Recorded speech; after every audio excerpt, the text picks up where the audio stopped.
2 hours. Yeah, it is. Oh, cool. Yeah, we're going to talk about those too. Guaranteed. They see us yet? Oh, yeah, they'll be coming in right now. See us? Yep. Get your Rob. Get your shit. Man. Yeah. For a low You got to price. put that on there too, though. We got to make sure everybody can see that For one a too. low price. How much for $9.99? $9.99. But wait. But wait, if you order right now. But wait, if you order right now, we'll throw in a beer and we'll throw in some 805. No, we'll throw in this candle holder. Because then you put an incense in there. Yeah, you need to have matching beer holders. Yeah. Yeah, we need some of those. All right, so we're coming in. Views. No one likes us. No, they like us. So we okay. So YouTube's Someone's up. gonna, what's up, Moose? Moose is here. Moose loves me more than anybody in the street. That guy loves me. Well, it's not to love. I love Moose. I love Moose. I love the guy's Moose. out there. He goes everywhere. The kids travel. His passport has more stamps in it. Anyway, the guy's Oh, dude. he's at every event, every party. Always got a great attitude. Always got a great camera with him. Oh shit, who's that? Tino. Tino's in the house. Tino's in the house. Fucking loan money. All right, we got John Klein. What's up, John Klein on the YouTube? What's up, brothers? David, GMC Texas, always reliable, What's up, ever ready to rock. Ever ready, ever to rock? Okay, Marky Mark. Let me get Marky Mark in there. Which camera should we looking at? Camera 1, camera 2? Oh, here we can look at either one, man. Camera 1, Marky camera Mark's 2. in the house. You got camera 1, camera 2. Yeah. All right, hold on. We got Big Mike Pruitt here. We're going to talk about some boxes. Look at we got these guys they're in the waiting. It's like a talk show. They're in the waiting. Green room. They're in the green room right now. Hold on, let me get YouTube in here for the green room here. Unplug my power. That's not gonna work. No, this is how we do it, man. So there's the green room. That's the green room. Yeah. So they're in the green room. They're in the waiting. Yeah. So you got Limbo. Oh yeah, Limbo looking good. And then you got C- and Palo, baby. So the green room. They're just hanging out. So we're gonna talk to Mike a little bit, and we're gonna talk to him about his new utility boxes, and then we're gonna talk to Sammy, and then we got a special guest out on parole early, BLK. he's out. Hey, let me see the ankle. Let me see your ankles.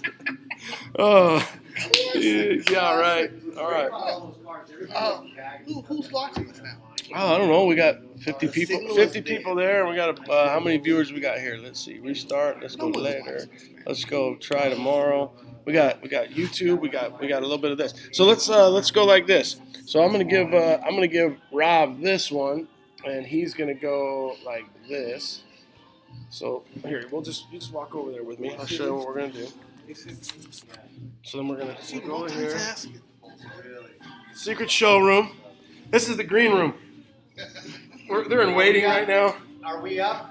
Hey, I didn't get my. You're not up. I didn't get my yellow M&Ms. I need the on-air button to let you in. Know when to bring you guys in. Someone didn't get my contract. Pause. Didn't get my contract. Yeah. Where's our makeup guy?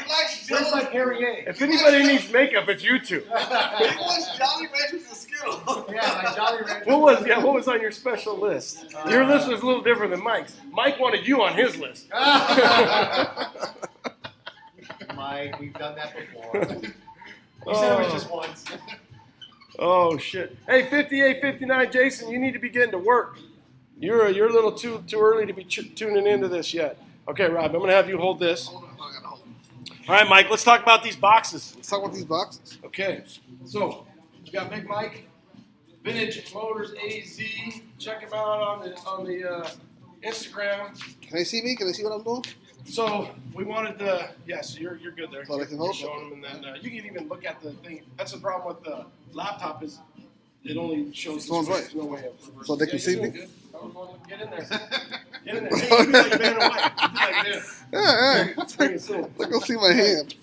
That's my So hand. what was your thought behind doing So I actually worked at a dealership doing commercial trucks for like 5.5 years, and I've always built trucks.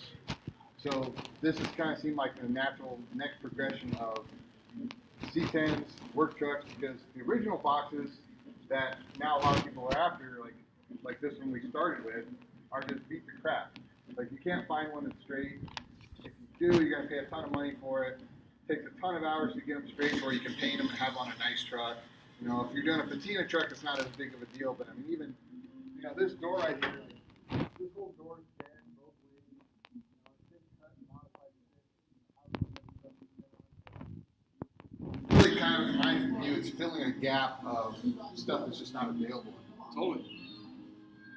So, I mean, for the audience, my son wants these boxes, and you look and you send a message to C10 Sales Cougar. You're on Craigslist. You're asking guys to look, and you can't find them. So that's the biggest factor is one thing to try to find the right pair, and then you're building the truck where you want it. So guys around here, you made a solution. Yeah. And what I found in actually looking for the first set that we built off of, a lot of municipalities bought these, which, city workers, they don't give a crap about those trucks. Yeah. So City workers gotta hate those guys. Yeah. City workers. They throw stuff on them, they bang them around, or they don't take care of them, they end up with rust holes in them. The matching box to this other original one that's at my house, where it was bolted to the original bedside, the whole back was rusted out. You're talking 6 to 8 hours to cut all that out, patch it and repair it, make it sure it's structural. Because part of that is, that's where it bolts onto the bedside, so it's got to be strong. You can't just throw an 18 gauge patch on it and hope it's going to be okay. So these were primarily on step-side trucks. Guys would order them up, they would pull that fender off, they'd use that back panel, and they'd mount this up to it. Yeah. Okay. So some of the old advertisements actually used to tell you, if you have a step-side truck, take the original fender off, and they would actually tell you, retain your original fender, put this box on, and then you go to trade your truck back, and you put the original fenders back on, and keep the boxes for your next truck. So they would market it as a thing that you could just keep through 2, 3, 4 generations of trucks. Yeah. Where they would kind of continue to keep this box like a Snap-on toolbox, where you're going to have it for 20 or 30 years. Well, the cool thing is you kind of recycled the old ad. I know Sam posted that old ad. Yeah. You kind of modernized it, made it your own, and now you've got the vintage boxes. What do you call them? So we're still calling them side packs. Okay. I've actually talked to Koenig, and they basically said, we don't give a crap what you do with them. So there's like two companies, right? There was Koenig and there was Utilco. Now this set of boxes we started with are actually Utilcos.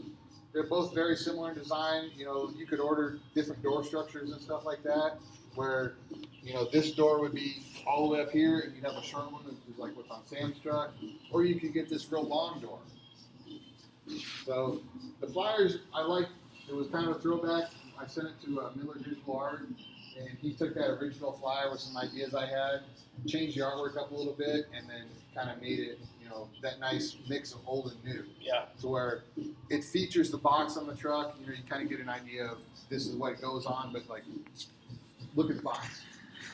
So was it hard to source all the handles, the hinges, or anything like that? Was that a little? No. So I'm working with a local company that their primary business is they build work truck bodies. Like they do a lot of APS and SRP, local utility trucks out here. So I worked with them, and so everything on this box is actual work truck stuff. This is not like, it's flimsy stuff. Like it's made to be a work truck body. Cool. Okay. So you can configure them as well, different compartments, however, custom to order. So this is like our first design, standard cab, short bed step side. The next one we're going to do is probably going to be a long bed step side if we get enough interest, which I've already gotten a couple people asking about that. Cool. And then I've had some people ask about changing door configurations. I got a guy coming to look at it next week that wants to change the wheel opening some. So all that stuff is customizable.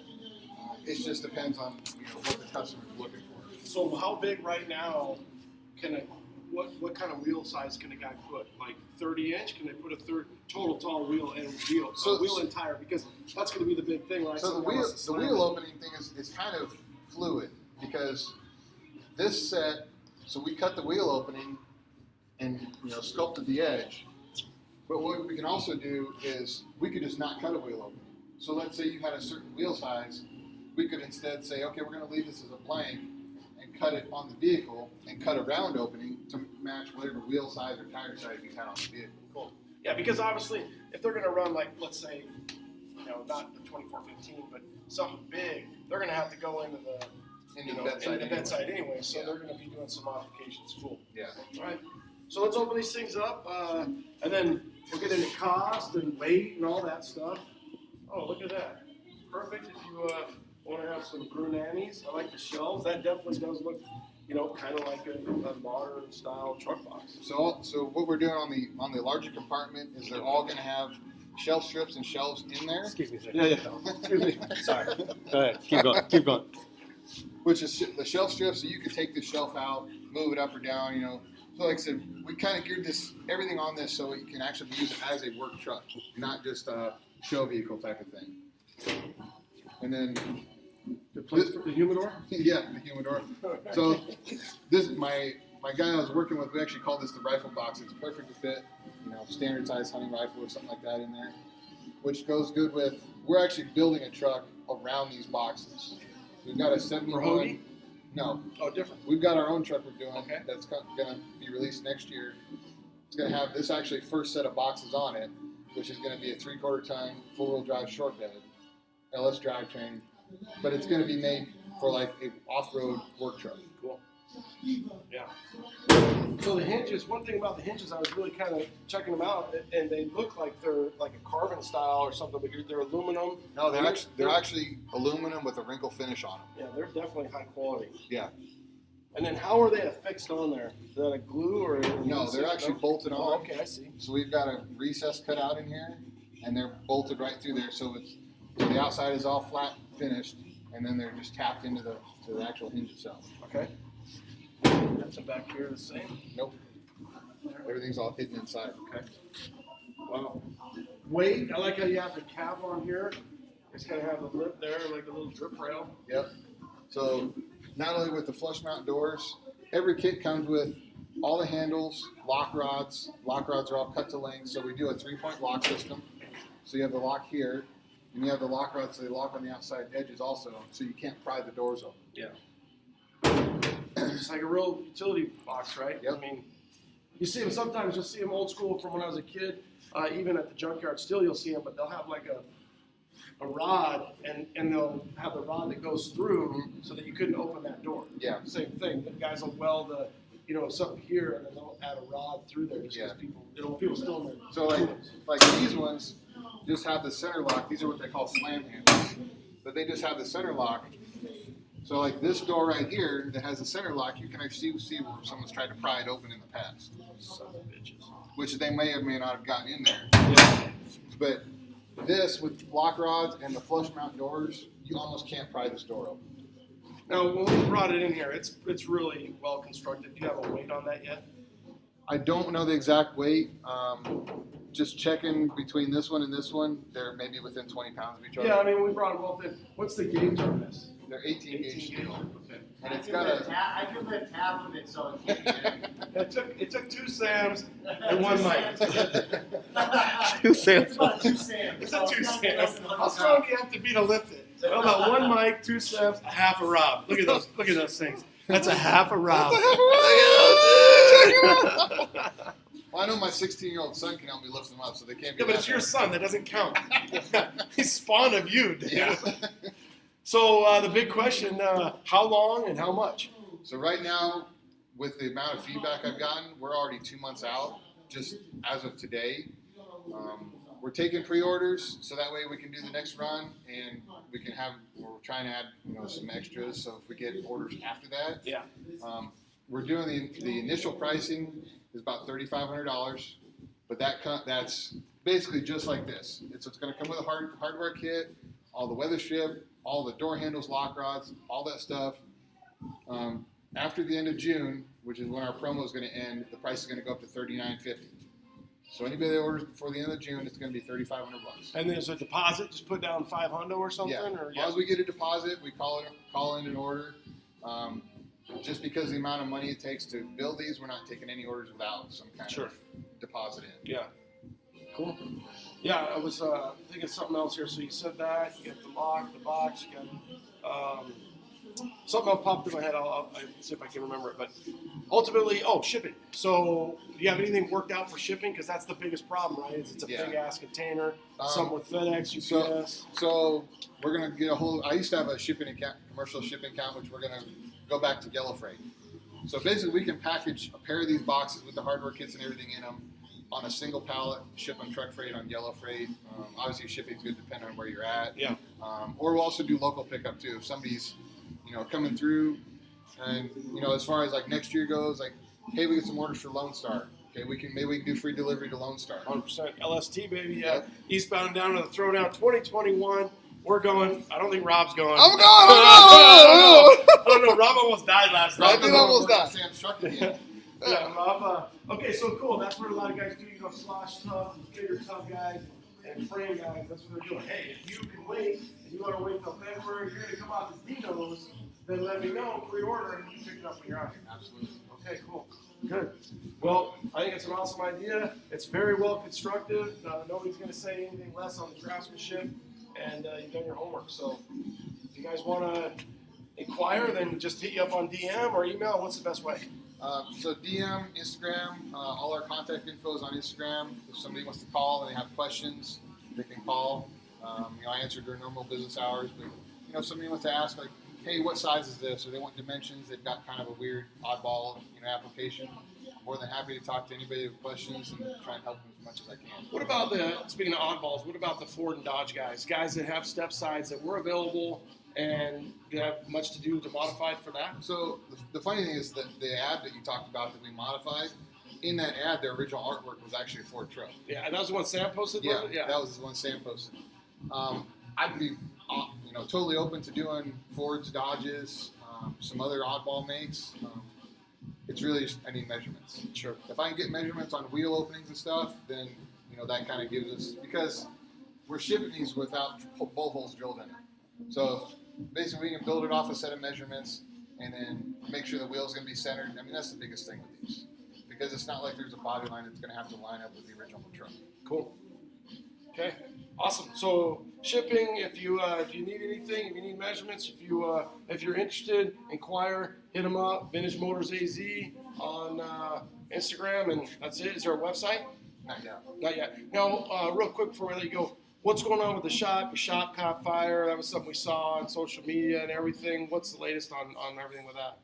Right now, we're really just waiting on a contractor. They're supposed to be out there in another week or so to start doing more demolition. We ended up finding some more problems that they didn't anticipate originally. So they're actually going to have to demo the whole slab of the building, re-pour it. And so the way it's looking right now, it's probably not going to be, I think, until the end of the year before the building's back up again and we're back up to full capacity.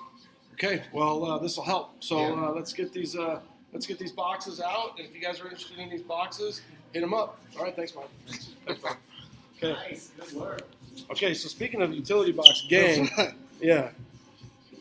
So yeah, here we can go like this. We can't see it. They're just stuck looking at us. Okay, IG. Let me flip it here. So over here in the green room, we got probably the next guest that's coming up. The main guest part, the original utility box gang. So these are going to be available in about 2 weeks. So what do you think about? Because would you consider yourself before we go, sitting down or whatever? Yeah. Are you the original utility box gang guy? I invented the custom Patina utility box truck. It was me, Angelo. I was so ahead of the game that No, I think you're so far behind it came back around. that's true. That Angelo didn't even get it. You know what I mean? That no one really when they shot it for classic trucks, they ended up not publishing What it. did it run in because- hot rod? Well, ended up then they picked it up in hot rod, but originally they just didn't think that anybody could be interested in it. Now, didn't that guy reach back out to you? I know when you were on the episode, you thought it was like painted and gone. The And original. now it's back, right? Kind of. It's still alive. Painted, but still alive. It's in pieces. Oh, it's in pieces. Yeah, That guy yeah, still yeah. has not done anything. No. Okay. Okay. Oh well, we miss Well, Angelo. we're going to take a break real quick, guys, because I got to let you know Instagram does what it does. We're going to take a quick break and refresh this because Instagram will kick me off at an hour. So we're on the YouTube. Oh, I think we're going to leave that rolling here real quick. We're going to get Mike out, and we'll be back on Instagram. So stand by. We'll leave that running. Okay, we'll be right back, guys. You running? Yeah, that just runs. It's gonna keep doing. Why don't we? You gonna hang a little bit? All right. Well, let's just get going here with you. Even with you two, just want to get going. Besides, why would I want to leave this shit show? Oh, dude, that's what I mean. Now, you can get these right now. Classic sell. Okay, let's go next. Let's go. Oh, you brought your glasses? Well, dude, I can't see. Oh, that's man. come on, that's cheap. Dude, I can't see. Oh shoot, hold on. I need. I got multiple outfits. It's the left eye. This 40-year-old. The left eye. It's the left eye. Okay. Hold on, I got multiple outfits. Oh, you got RIP? I saw you got some RIP. I got multiple outfits. I'm gonna have to Oh, rotate them out. He Let's said some start. RIPs. That's horrible. You said it out Here, loud. We'll start with the OBS talk. Oh, that's not RIP. Oh yeah, that looks good. We'll get a little Looks good. OBS talk, and then of course You can never have too many. you can never have too many trucks. So This is a good one. It's classic. in our first outfit. Oh man. Hold on, let me get this on camera, dude. What? Let me get this on camera. Oh. Hey, we got room. We can bring up a couple more chairs in the green room. You guys All can hang out. You can never have too many trucks. Okay.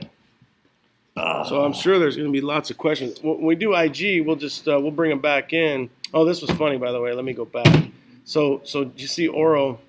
What's Oral's script? C10 Talk goes love with Sam Castronova. See what? Instead of live, he wrote love. Oh man. So we're gonna go. We're gonna go live. All right, let's go live. Let's Come go on. live. Let's go. We're live. Let's talk about C10. Oh, we probably should do a little secret showroom and just show Let's talk the about truck. C10s. Oh, do we gotta do a little tour real quick? Yeah, we Without- should. We should. We can just chill out and see what we got. Rob right All there. right, all right. Don't make me the center. Why not? Why not? People hit the deal, man. Well, you know, Rob, they want to make sure that you're okay. Going for Wanna check your temperature? World Truck Look myself. You still good? We good? A lot of guys want to put him. Some guy wants to put him on his Ram. He said so. Who's that? Some guy. Let's see Oh. here. We got That's Ram John Hey, look. Klein. Yeah, huh? You pay the. Fist bump that. You got a fist bump that. Yeah, we got a Ram. Here's the thing: you pay the deposit, they'll fit anything. Michael, make sure. Oh, yeah. They'll Once you fit get it, you can cut it, modify it. Shit, if we can get those to fit that truck. All right, this is perfect right here. Look at, we got you two All in right, there. Awesome. We got What we got? We got you two. We got You don't know what You might need your that's glasses. Man, we got a grand total. Wow, 38 people. I feel like this is like Sunday dinner at my house. Hold on. Hold on, who do we got? Somebody's gonna want to come in. You Wait. got Barbie right there. You got. We need to see Chuck C come in. That's what we need. Oh, he's coming. Chuck C, where you at? What's up, guys? Yeah, intervention. Yeah. Oh boy, where the ladies? DRP lowered. High Plains. Hey, Mm. ATX with that new red truck. Oh man, yeah, he got rid of that OBS. All right. Let's see here. Say Boy's got a 1987 C10 step side 305. You guys work on them. We don't work on anything. None of our No, stuff we runs. watch other guys work on them. Yeah, Oh, there's there's Chuck. Chuck. Come on, Chuck. Hey, Chuck, There he get is. in here. Let's Chuck B, what's up, man? hit the. Hey, hit the thing. Hit the bring it in thing. You or Carlos, bring it in. Let's go. Let's go. Let's go. Let's They don't know go. how to work that. They don't know Oh, how to- ATX, you're mad because you sold your OBS. Beautiful truck. Yeah. Beautiful truck. We're all mad at you. Yeah, that was We're all like, mad. never should have sold it. Never should have sold it. Hey, you got your rhyme ready? You got your No, I'm not rapping tonight. Oh, come on, man. You're always No, rapping. come on. It's too hot. It's too hot. Can I send some pics to post for the? Yeah. Send Jalopy. Was Palo Verde from You know, Palo I've Verde, been on the Cali? other side of that once or twice, and there's nothing more annoying than you guys doing this. Let me see. Wait. That's Hang why I on got a these. second. That's why I got How these. do you? What's the gap for a 350 spark plug? Hold on. That's why I got Oh, hold on. Yeah. these. Hold on. Hey, look, Stoner. we'll ask ourselves our own questions. Yeah. We'll ask our own stuff. Yeah, Yeah, come on. okay. All right, let's go to the green room. Let's just bring All it right, in. There's the green room. That's why you almost need to go like that. Okay. It's on me. Like, Yeah, yeah. You don't like it on you? I'm nervous. All I right, don't know well, watching this. here, we'll put it I up. got warts. Not 100%. Have the No. fans. That's how the fans. There, just get a little bit of. It's like cuts it off. Well, it's hard when, Here, If I like, don't like, when you're distant. All right, good. all right. All right, what do we One got? distance. All right, questions? Oh boy, Now, switch. We'll ask our own questions. What do we want to talk about first? You had some things. You were talking. Well, to the me. reason why I brought Sam in. Yeah. Okay, so when I added Sam to the list was, what's your process for Stickle? I had to get that in. What's your process for getting SEMA built? Everybody always asks, how do I get into SEMA? How do I get into SEMA? What do I got to do? Well, So that's the question. SEMA What do I got to do to get? How does a guy get into SEMA? well, SEMA is like getting into a magazine. It's one of those things where That might be the next question. yeah. So it's very similar things. You can't. If you don't have a reputation, you don't have relationships already with manufacturers. You know, you're not guys like Joe Yezi or something like that they've already got a track record and everybody's pretty much fighting to get them. If you're a newbie, you really have to, first of all, get a rendering. And that rendering can't be something that, you call up a guy and like, yeah, I need you to draw a picture of this truck. This is like an architect. You need an architect to really build a building. You need a designer to do your rendering. And that's a tough subject because we all think we're designers. You and I have those conversations all the time. You think you're a designer. Yeah. But I'm not a designer. I just call Sam with all my great ideas. Well, so here's and the usually thing. He says time out. So let's talk about that. Everybody thinks they're a designer. Yeah. Number one is you need to bounce your ideas off of somebody. So Yeah. if you think, oh, these are the wheels I'm going to use, this is the truck I'm going to build and all that. Number one, you need to bounce it off of somebody who's either been there or has some level of expertise. Okay, because I'm telling you, all of us, some of our ideas are really shitty. And you need someone that's going to be like, no, that's not going to work. So number one, you need somebody to bounce it off of. Number two, in a perfect world, you need a designer. You need a guy that can render your vehicle that can also actually design that vehicle. And I had a really good conversation with Chuck C one day about C-, and I'll use it as an example in a little bit. But you need that designer. You need someone to do a rendering. So like for you use Stubbsky. Yeah, Right, you have but a that's relationship. A-list. That's what got me in. And that's a big thing. So Aaron just asked on IG, what's the cost of a rendering, a good rendering? So when I think, now there's so many different rendering guys that are out there, okay? But there's the A-list, and then there's No, there's guys that'll draw your truck, yes. But here's what I mean, is Stubbsky. and then there's designers. Okay, yeah, good point. So Stubbsky is a designer Yeah, that a can guy, draw. A guy not will draw just a your drawer. truck. A guy will draw your truck for $250. You tell him what you want, and he's going to draw it for whatever, a couple $100. But he's not going to do like the level No. that Stubbsky does. No. Because I think Not at all. let's say if I have an idea and I run it by Sam, and he says 8 out of those 10 things were pretty okay. These top 2 were really good. Focus on that. Stubbsky, I feel like, will actually tweak that too and change things around as well. Well, Stubbsky's a different scenario. Stubbsky's like in an orchestra. Who's this guy? yeah, the conductor. A conductor. He's really going to conduct that entire project because he's going to find out what are you building, why are you building it, what are you building it for. He's the real deal. He's a designer. You don't And he's necessarily busy. need it. He's busy. Well, yeah. So number one, you asked the question, how much? Yeah. I don't think you're not going to really get him to listen less than $1,000. I would think that was cheap if you got Okay. So, and then he's usually backed up. Yes. And just like builders, and we can have this conversation about builders, guys ask me, who's the best, who should they hire to build their truck? And I'm like, well, it depends. Every builder's different. There's a lot of builders that you can't tell them what you want. I'll use Dell as an example, and I think I've said it on the podcast before. You don't call Dell up and say, this is exactly what I want. These wheels, this color, this engine, do my valve covers like this, do my seat with this material. Oh, you can tell him that. And what's he going to say? Yeah, no problem. he is going to design that truck. Yeah. Or he's not going to build it. And there's guys like that, a lot of these builders, they have to participate in it. It's just like a designer on a rendering. You got to have a guy that's going to participate, and that's a whole different animal. So, getting into SEMA, number one, you got to get a designer, you got to get a rendering, you got to run your ideas by somebody, number one. Number two, the number one key is you have to have something that's groundbreaking. Period. Don't waste your time building something for SEMA unless it's groundbreaking. Because if you get it all the way through, you get a manufacturer to give you a spot, you get into SEMA, and you don't have anything that's groundbreaking, well, then you're going to be crying in your beer at SEMA when you're looking online and there's no pictures of your truck. Yeah. Because when there's 2,500 vehicles, something's got to make it stand out. What's going to make it stand out? I know everybody, oh, well, yeah, but mine's different because of these taillights. Are they groundbreaking taillights? Not going to work.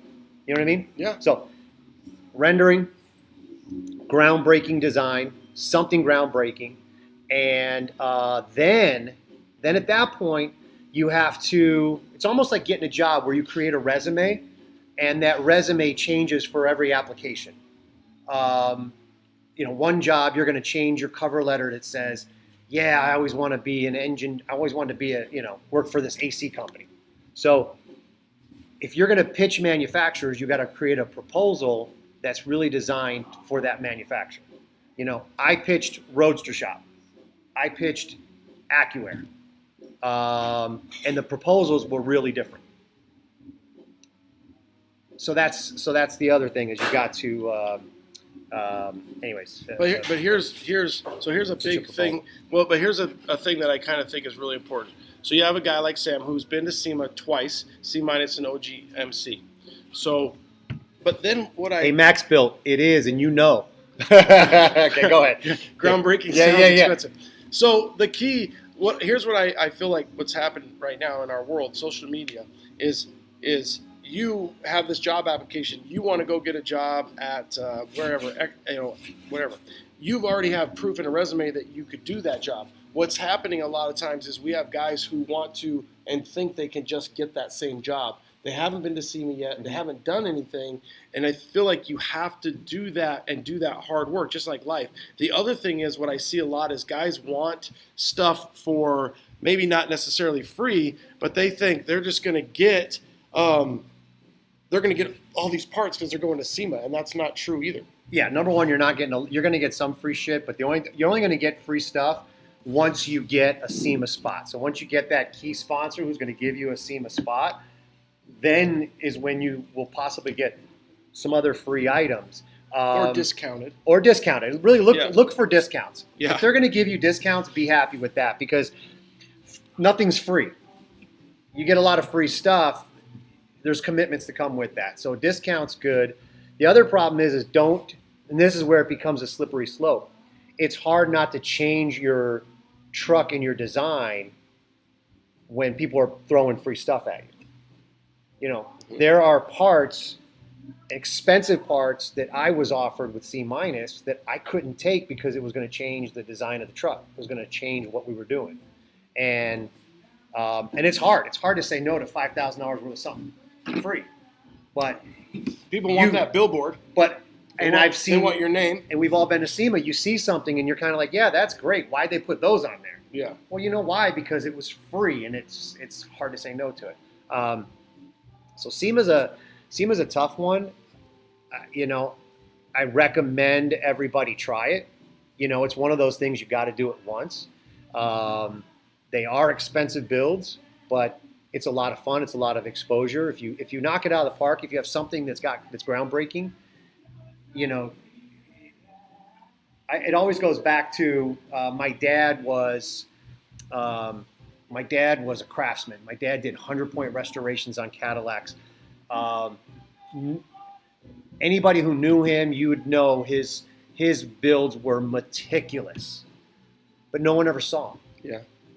And for me, the whole thing is being able to do this and have people see it. That's the win. It's like, it's like you're painting and people can come to a gallery and see your painting. So SEMA allows people to see your vision. They see your truck. They see what you built. I feel like you've had two different SEMAs as well. I did have two. But you had a SEMA that maybe didn't go the way you had hoped, Right. and you weren't Too groundbreaking. Hey, you can't be too groundbreaking. Yeah. Well, you were maybe a year, Yeah. about 18 months too soon. And then, and the funny thing, and not only that truck, OGMC 49, Yeah. you didn't really do much, right? And No. I didn't do anything. You did a lot. I didn't do nothing. No, you didn't. You did stuff. You just didn't do wrenching. You did writing. You had people create. You did all that. And then C minus, that was you. That was you was a wrenching, lot of your me. vision, your stress, It the was. amount of time you spent was. up at hubcaps and moose and everything you did. So you have two different builds, Mhm. two completely different outcomes, Uh-huh. and one Two different and one ended scenarios, up on the too. cover. Yeah, of yeah, Street yeah. Trucks. Which is opposite, right? It's opposite. Well, that So you magazines. never know what's going to happen. Hold on, then that'll transition us into magazines. But real quick, I caught this question. High planes. When you're told, hold on. When you're told you have a spot, how do you know it's not going to be parked out in the back? Well, first of all, there are no guarantees. A manufacturer will give you a spot, and they may lose that spot, or they may have a couple spots, and then as you start to build and they start to see the progress and or what they're actually going to end up with, there's a really good chance that if there's nothing groundbreaking or if that thing is going to be a shitty build, they might switch you out and you get their extra spot in the back. Yeah, but it can go both ways. It can go both ways. Yeah. There's a lot of really nice things in the back that it just is what it is. That said, if it's groundbreaking, people will find it anywhere. They're looking. They're looking. They there are. was a Mercedes Gullwing, and I forgot who did it. Wasn't. It was Kindiggett's. I don't think it was Kindiggett's. If it was all the way in the back, Central Hall by Odyssey Battery, that was he won the Roaster Shop Award. Okay, and he was way in the back. All the way in the back. Didn't even know it was there. Nope. Yeah. And then I started seeing pictures of it. I'm like, where is this? Yeah. So, groundbreaking. I don't care where you are. You can park anywhere. Yeah. Especially if you've got the good thing about us is if you're in the C10 world, you've got us. We know what's being built out there, and if it's cool, we're going to come out and support you. I think some of the stuff too, the manufacturers might, or the guy that has the booth might want you to be. Sometimes it's out of their control too. Right. They get 3 spots. They get 3 spots, and then one of those spots they get told that hey, your spot's outside. And the one that there was a few that kind of Travis CTP, his truck was in AccuAir's car crawl this year, 2019. He was bumped in 2018. They said they couldn't put him in a spot. So, but to just sum that up, you know what? If you really want to go to SEMA, take whatever spot they give you, and now it's on you to promote. Number one is to build something people want to see, and because you're in the top, there's still a couple thousand trucks there, and number two, it's up to you to market and promote that. If it was me, I'd have a party out in the back. yeah, We'd be in the back. yeah. I mean, you make the best. And out now of it. that AccuAir is not there, maybe the new party is the back. Dude, it's no different than I don't know. So anyway, so that's that. Now, that transitions us into magazines. One thing that surprises me, what magazine is that? The new Street Truck? Yeah, it was my spacer. I just had it in my backpack. Right. Yeah. What's in it? Oh, you know who's in it? They did a double feature, but that was kind of funny. Yeah. So magazines are as difficult. Oh yeah, there you go. Money Shot, Money Shot. Johnny G, Metalox. Yee. Yee. Yeah. So, Okay, so that's a whole nother beast. So Magazines you are you build a SEMA truck. Are you guaranteed to get in a magazine? No, because C minus never got in a magazine. Not yet. What do you mean not yet? Not yet.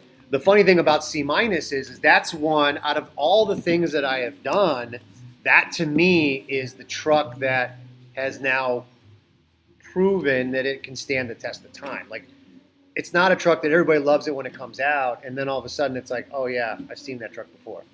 Which is a lot of things that I've done. People are like, oh yeah, wait, Palo Verde? Yeah, that's that one with the toolboxes and the rust and the. C minus is one that it's now been a couple years, and people still hit me up. When can I see it? Is that going to be here? Is that going to be at this next event? It's and timeless. it's timeless. It is timeless. And that's a truck that never made a magazine. Yeah. I mean, it Fuel Curve Online shot it, which is a good guys organization, but it didn't make street trucks, classic trucks. Right? I think the magazine though, what I'm noticing is there's stuff that's in that like it still could be if you decided that you want it to be. There's a lot of stuff going on right now with magazines. Why would you not put? I'll give you a perfect example. Yeah. Okay, perfect example, and this drives me crazy. Is What drives you crazy, Ronnie? Yeah, let me tell you here. What do You got? know, Any while you're questions? talking, Questions? I don't listen to you anyway, Yeah, so yeah, keep that's talking. fine. Go ahead. Well, you're doing what you said Oh, you do. You're talking to them. Yeah, I know, right? Well, so think about this. What I would say is probably my favorite C10. Yeah. Is Mark Giambavo built it. It's the blue C10. It was 2018. Hold on, well, you saw it, but anyway, it still hasn't made print. Now I heard today that it's going to get printed, but there's sometimes this stuff, especially too with lack of print, being on every corner and some of the stuff getting kind of lost. Would you say that you lobbied hard for C- to get shot? No. See, that's the other thing is I'm not going to lobby a magazine, and I'm not going to lobby for SEMA spots. And when I say that, I mean, Wouldn't you say you have to kind of lobby a little for SEMA well, it spots? depends. It depends. So a personal thing of mine is I don't want to lobby for it, and there's a reason why I don't want to lobby for it. First of all, because it's like in anything.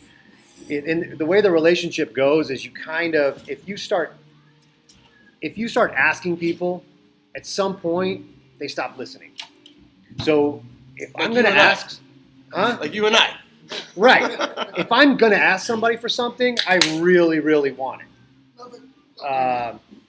So I don't ask people for free parts because if I think the time is right and I really need something, then I'll ask them. Yeah. I'm not going to ask them every time because you ask them by the second time, they're not going to listen to you anymore. You start pinging magazines, they're like, really? Trust me, they know what's out there. They are trying to sell a magazine. If it's worthy and there's an opportunity, great. And that's where it becomes sometimes an issue. For me, Aguilar was aware of the truck, wanted to shoot it. We talked about shooting it inside of a warehouse. But the opportunity to shoot it, and then before he left, those things didn't work out. That's a weird timing thing. It's a weird timing thing. Because But that am I truck- going to call the new editor and be like, hey, No. I'm not going to do it? No, but that's just Because the he knows timing. the truck. That's a COVID 2020 style weird thing that happened because that truck got lost in a gap It because did. we could pick up this magazine. Yeah. And I really don't mean it in an offensive way, but there's trucks in these magazines that do not compare. Yeah, that do but not compare to C-. it does. They're trying to sell a magazine. No, I understand. That is an acquired taste. That's this magazine's There- acquired taste. There's guys in the Midwest that are like, yeah, why is it so low? Yeah. And not that hey, if you're in the Midwest, not that you guys don't like it low. I don't really know how you like it. Yeah. Rob, hey Don't Rob, get out, we don't get out there. how do they like it in the Midwest? Put it on 40 pounds. Don't. You're right. They're like, all right. So anyway, magazines are really, really tough. But the idea with a magazine is number one is find the editors, make sure they know you exist, and really magazines want trucks and guys that have a following. It's almost like the record business. You could be a great singer, but if you haven't sold any records, if no one's coming to your shows, you're not going to get a record deal. They want to see what kind of audience are you building already, because they don't. And then based on that audience, they want to determine: are you a national? Are you a regional artist? Or are you a national artist? 2 different record deals. Are you a cool truck that I could throw in the back of the magazine, or are you a truck that could possibly be a cover? So find those editors, make sure they know you exist. But if you build the right trucks and if you build the right truck, people are going to know it. And then if the right people give that truck attention, then cream rises to the It will top. usually find its way. Yeah. Here's another thing though. If you want to be in print, you don't always have to be at SEMA. right? You could find No, the right no, no, no, photographer. no. Yeah, you go to no. a show, somebody, a all. photographer, sees you at Dino's, LST, one of these GM Southeastern Truck Nationals. There's plenty of material out there that they will find you. SEMA does not equal magazine, and magazines aren't just from what I know aren't just going to SEMA to get all their content. There's a lot of stuff out there. There's a lot of nuances that they know that help them sell magazines. So that's a magazine. So another thing that you brought up too, and I think if you guys are thinking about getting free parts, a lot of companies are going to say, You brought that up. okay, so yeah, I didn't bring it up. well, you brought up free parts. So if you Didn't either even way, mention it once. either way, you said I'm not going to take free parts. I'm confused. Okay, free parts. Hold on. So listen, the problem with free parts to a point is if a company says, well, this guy has 26 free parts, set up, there's no way you could ever give back that juice. So be careful because it's not sometimes. Well, just worth make it. sure your expectations, you manage those expectations. Someone gives you, Ultima gave me a free battery. Okay, thanks for the free battery. Yeah, I'll have my hood open. I'm not. No. Yeah, it's I'm underneath. not hood. I'm not going to open my. You're Yeah. not going to see the battery. Yeah. That's funny because that's the thing is, they give you free batteries at SEMA because they expect it to be under the hood. Yeah. You're like, it's And not then under the when I said, look, Free it's not one. going to be under the hood, they didn't want to give me the battery. But when they saw the truck and things like that, I'm like, look, I appreciate the battery. And they say, okay, yeah, no problem. Go ahead and have it. So you got to manage those expectations. Well, and a great story for the audience if they haven't heard it, but is OGMC and McGuire's and how you did get a spot, and it was a good spot. Oh, it was, to me, one of the best spots. I mean, Yeah. But there's only two, things change. There's only two good spots outside. Technically, how about this? I think any spot's good. We've already talked about that. But the two best spots outside are AccuAir and McGuire's. And McGuire's, I had it until they saw the truck, and then I didn't have it. Yeah, and you've had both those spots now. Right. Yeah. And again, and there's guys on there. There's real builders that'll say that there's a difference in SEMA. There's really all the stuff that's inside. A lot of those manufacturers are working with builders, and that is just a whole different level than the stuff that's outside where a manufacturer's like, yeah, I'll give you a spot. Throw my taillights in there. Throw my headlights in there. Yeah. I don't know really the inside stuff. I don't know that level of build. Some of it does get a bad rap outside, depending on where you're at. It gets a bad rap. Why are you going to SEMA? Are you going to market yourself? If what you built is great, it's groundbreaking, it gets attention, your business is going to get marketed. You get to go and you get to have fun. If no one sees it, then you may want to rethink what you do. Yeah. Or what you're trying to market. So, anyways, that's magazines. So would you that's do? SEMA. Would you do it again? Are you SEMA'd out right now? Where are you at? Because the brain doesn't stop. Well, I would do it because I'm going to go to SEMA anyway. It's nice to have a reason to go. Okay, but back up. So the stress that you did with that truck versus Way too much stress, huh? Yeah. A lot of stress. Yeah, a lot of stress. I mean, I watched it. I mean, know. he weighs 100 pounds soaking wet. All you could eat Taco Bell. Hold on. It was which down to reminds like me- hold on. 95. Which reminds Okay, me- wardrobe change. Wardrobe change. It was the SEMA crush. How much did he lose? What are we Okay, doing? so GMC myself and, and Rob probably hold saw on. him about as much as anybody, and this dude We're got repping Delmo's next. so skinny, so skinny. Is Delmo even on there? If he's not, I'm taking the shirt off. Yeah, where you at, Del? Where are you at? Hold on. And GMC Ave. Oh, that's tight. Okay. All right. Dude, that's tight. All right. GMC Ave. Go ahead. GMC Continue. Free parts. Stress. No stress. Stress. Yeah, because so to watch Sam and watch the 49 and him to call Blake and write checks, that was nice.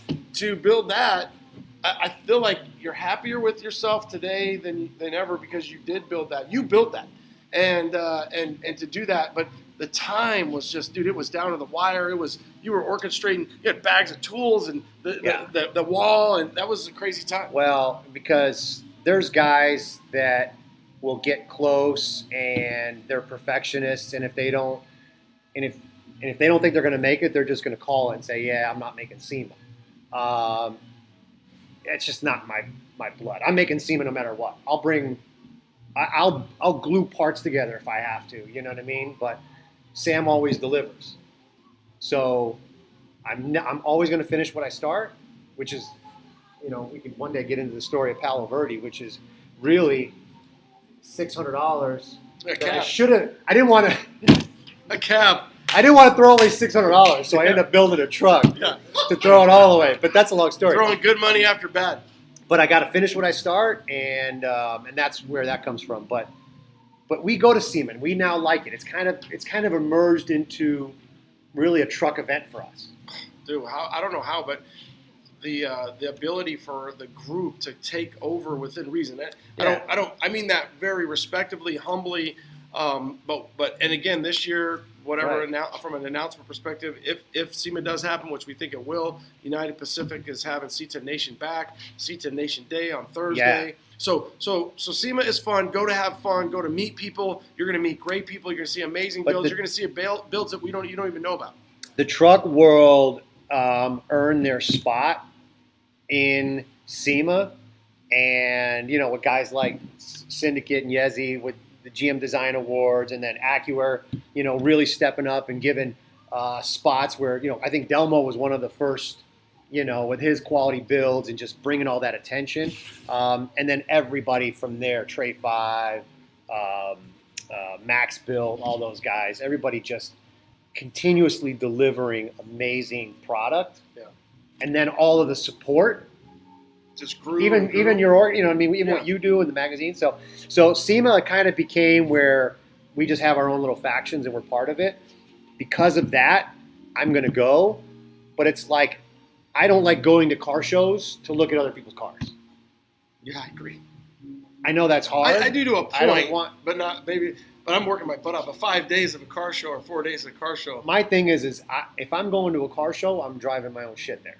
At this point, though, I would think for SEMA, even if you don't go, you got Well, enough. I'm going to you got SEMA. I enough got the hotel. appointment. You got enough appointments for 3 days. You're good to go. Yeah. So. But really, we've got two SEMA frontliners right here. We got C-, we got Limbo, and you know what I do Right. with Limbo is kind of probably stupid and weird, but I attach What do you do old with Limbo? gold to Limbo. Hold on. What do you do? You bet there's some lonely nights. It's just you and Limbo. I do a lot of stuff with Limbo. I like those leather Hey. seats. I like those leather seats. That gas hole. Hey, it did blow a line coming here. Oh, we can't do that. It's It illegal. did blow a line. That's illegal. Yeah. Sorry. I apologize. Going on the I touched freeway, your hand. boom, I blew a line, and that was not good. So, but I attach old gold. Yeah, let's wash it. I touched Ronnie's hand. Hold on. Here, wash me up. Where's Rob? Give me your face mask, Rob. Check me out. Just get these on line right now. $9.99. Oh wait, there's more. There's more. This shit smells, man. What do you got? It smells like a bug spray. All right, go ahead. Udu Toilette. All right. I attach old gold or whatever that truck was. That Old one. gold. Yeah. Yeah. Yeah, I attach that to that because in my mind, Dell could have went to where Limbo was in RP, Roll Purple, and Dell made the awesome move. And dude, but Yeah. old gold to me, Uh-huh. and not being a C10, but that truck to me, It counts, yeah. That truck to me is probably, I would say, maybe top 5 all time for me. I see that truck. Ooh, Everything yeah. that he did, that he had the staggered wheels. Well, dude, everything that he did on that truck, and to see that truck, and what AccuAir and Dell and Syndicate and guys like you, Metalox now. Yeah. We've just been so lucky to have these guys build these trucks. It's one thing to say, oh, you guys are, click C10 Nation, whatever, C10 whatever, right? Whatever. But dude, these guys are building Tino. These guys are building Trey 5. They're building every year. They're building rad. Look, so then let's get into that real quick. So now let's talk about building these trucks. A lot of guys are building stuff. Some guys are building it because it's their business. Then there's a small few guys like me that build it. We build it because it's our passion, it's our hobby, and it's not a moneymaker. You're going to lose money at it. So there's got to be a lot of love involved in this. But we really do it for, we do it for everything. We do it for the shine. We do it for the community. We kind of just, it's our thing to do it. And then there's the guys with the primered long beds. And one thing that it's really important about those guys is we've all been there. Mm-hmm. So there's something about the guys with the primered long beds or the project that's a 3/4 ton. He's going to cut it and this and that. What's great about what we do is everybody, no matter what level you are, We have all been there. Mm-hmm. We have all been there with the project that didn't run and you were showing up to car shows telling people what you were going to do. Then we were there with the project that it's like, hey, we got it to a car show. I know no one's going to look at it. Yeah, step by step. So I want to give it up to those guys because I was there. I sold my first long bed to Joe and got screwed on that deal, but just kidding. But come on, you know what I'm saying? Like, what was your first? My first was a truck that, 72 long bed, Right. broke down plenty of times. Exactly. One time I was driving through the sand dunes thinking I was so great. Yeah. Quad in the back. Hey, GMC broke Texas, down. you can get these hats, gmcav.com. Oh, yeah, he's got them. Or GMC Cave, Hit him whichever up. you GMC Cave. GM Cave. GM Cave. GM Cave or GM Cave. hit him up on Right. Instagram. That's our buddy Los. Cool, cool, cool. Let's give his number. Yeah. Put it out on here. I got it right here. Hey, let me give his Put it cell on phone cell number. phone number. Don't worry, What Rob. is it? There's What- like 65 people. That's like I said, Sunday dinner at my What's house. the 65 what's people. the 555? I feel like I'm talking to myself. 505 or 555? Right. Yeah.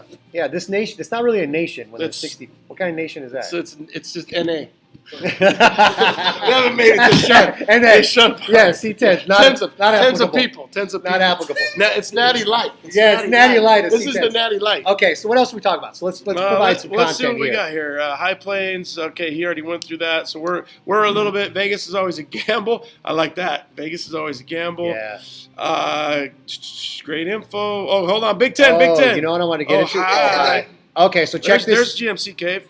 What big is that? 10 pounds don't apply to Sam when he's on camera. It does. Look, I got a 10 gallon hat though. That's right, dude. You look Which good. we're almost time for a swap. You're like a little league. I like I that. know. So another thing that I wanted to talk about now going into the builds was over a couple beers. I had a really good conversation with Artie, Tricky Air. Yeah. Where were we? Arnie. In, Arnie. I know.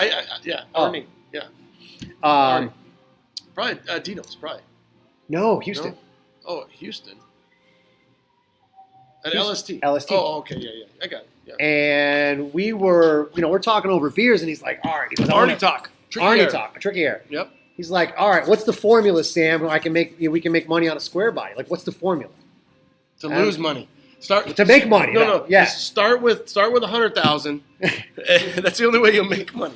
Well, which is a great question because I don't want to build something to lose money. I'd love to be able to sell it and get my money back, and then it's a hobby that I do for free.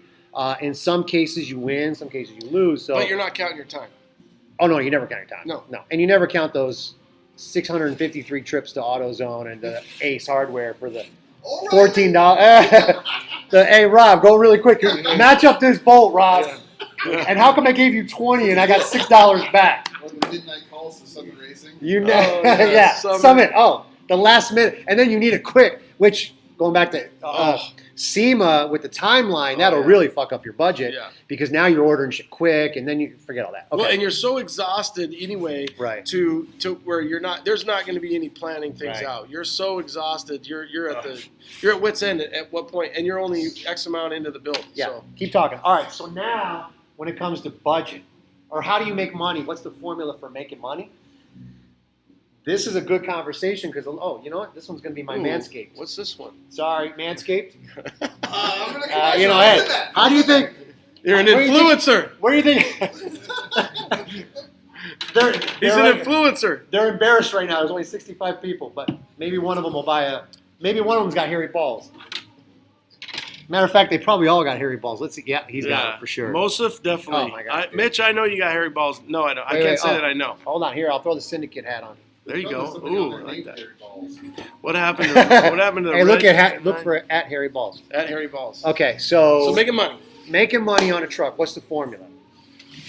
This got into a really good conversation, and we had a great time.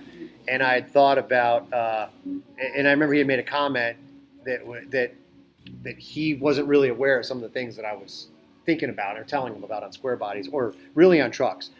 And it starts with the power plant. This is a really, really important subject. If you've got a $10,000 truck that's got a small block in it, and that small block blows up, and you go out and buy a brand new crate motor from Summit, and you know it comes with that, well, shit, now you need a new distributor, you need this, you need. So that $2,500 engine is $5 or $6 grand. How much is that $10,000 truck worth with that new crate motor in it?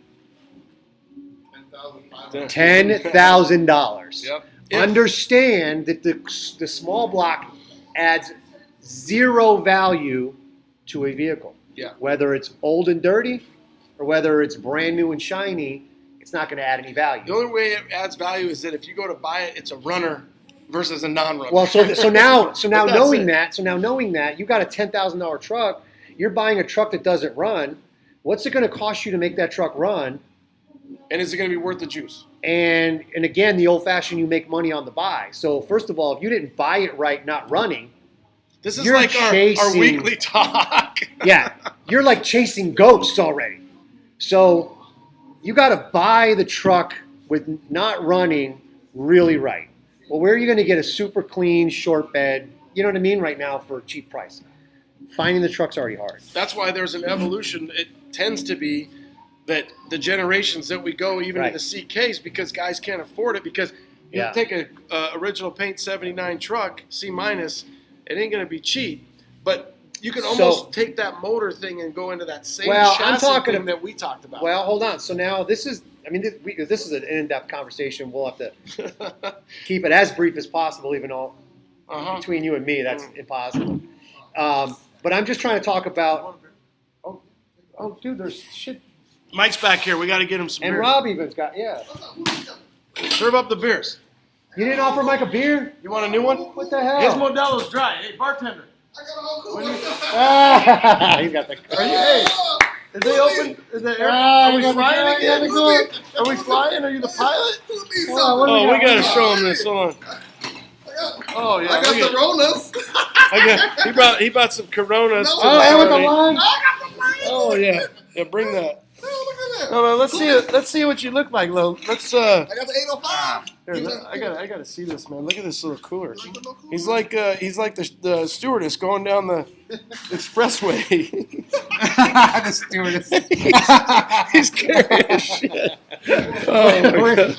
Where are we flying? Where are you flying to? Oh my god, this is a secret Okay. showroom. All right. Hey, cut those lives. You need a knife? I got a rusty. I guess the good news is What- we haven't lost too many. What was the deal? What was the?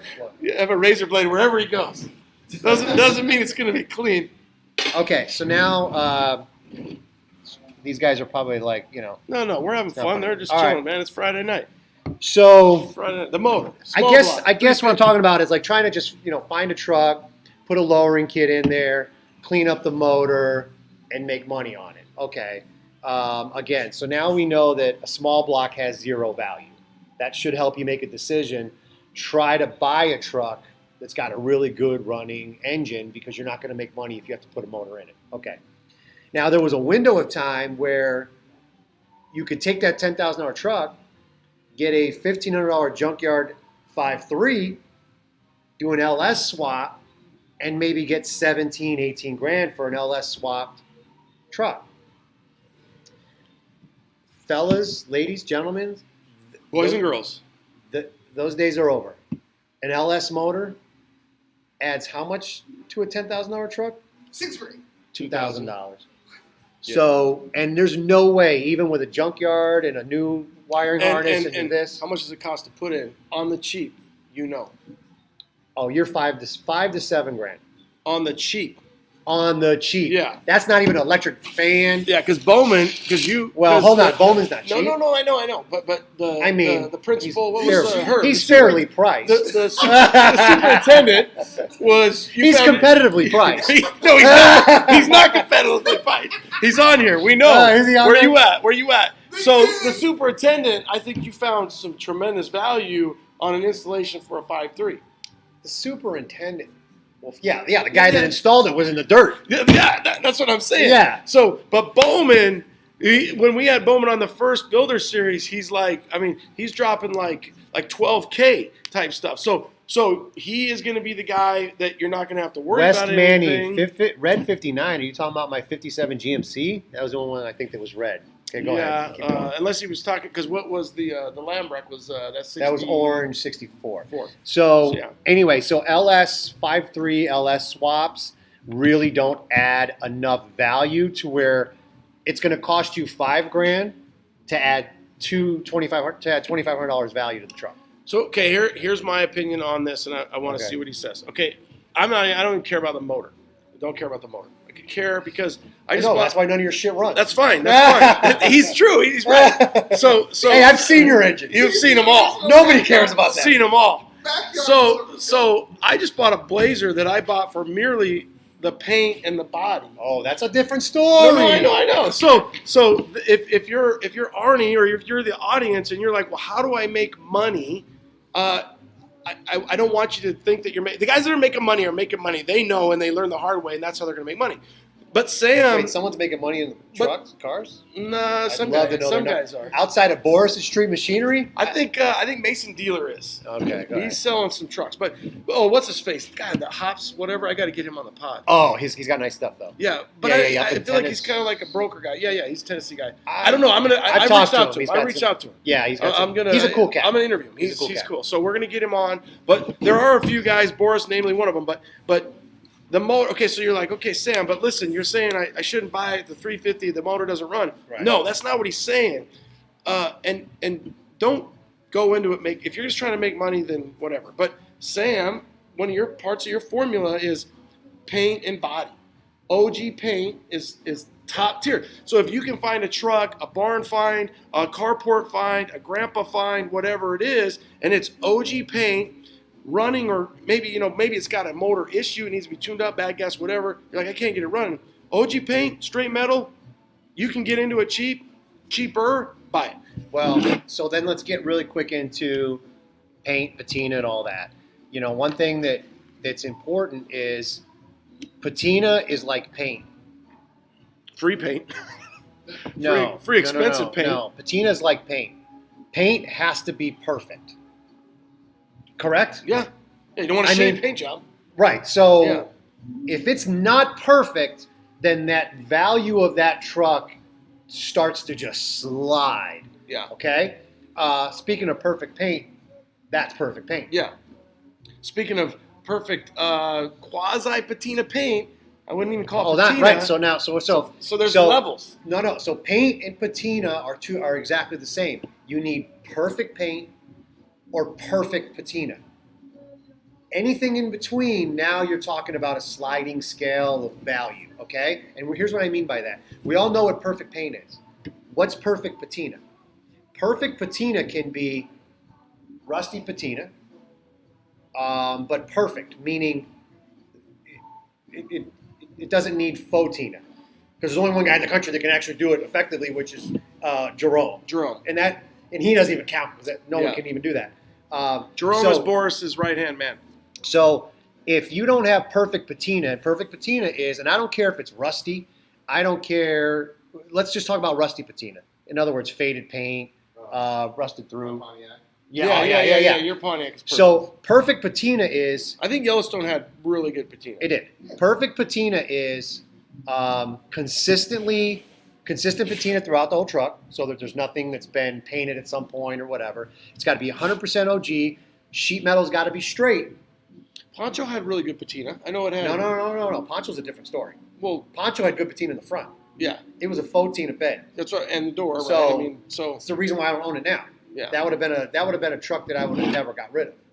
But again, if you've ever had imperfect paint, that's one of those. Chili? No. I'm talking about paint, Ronnie.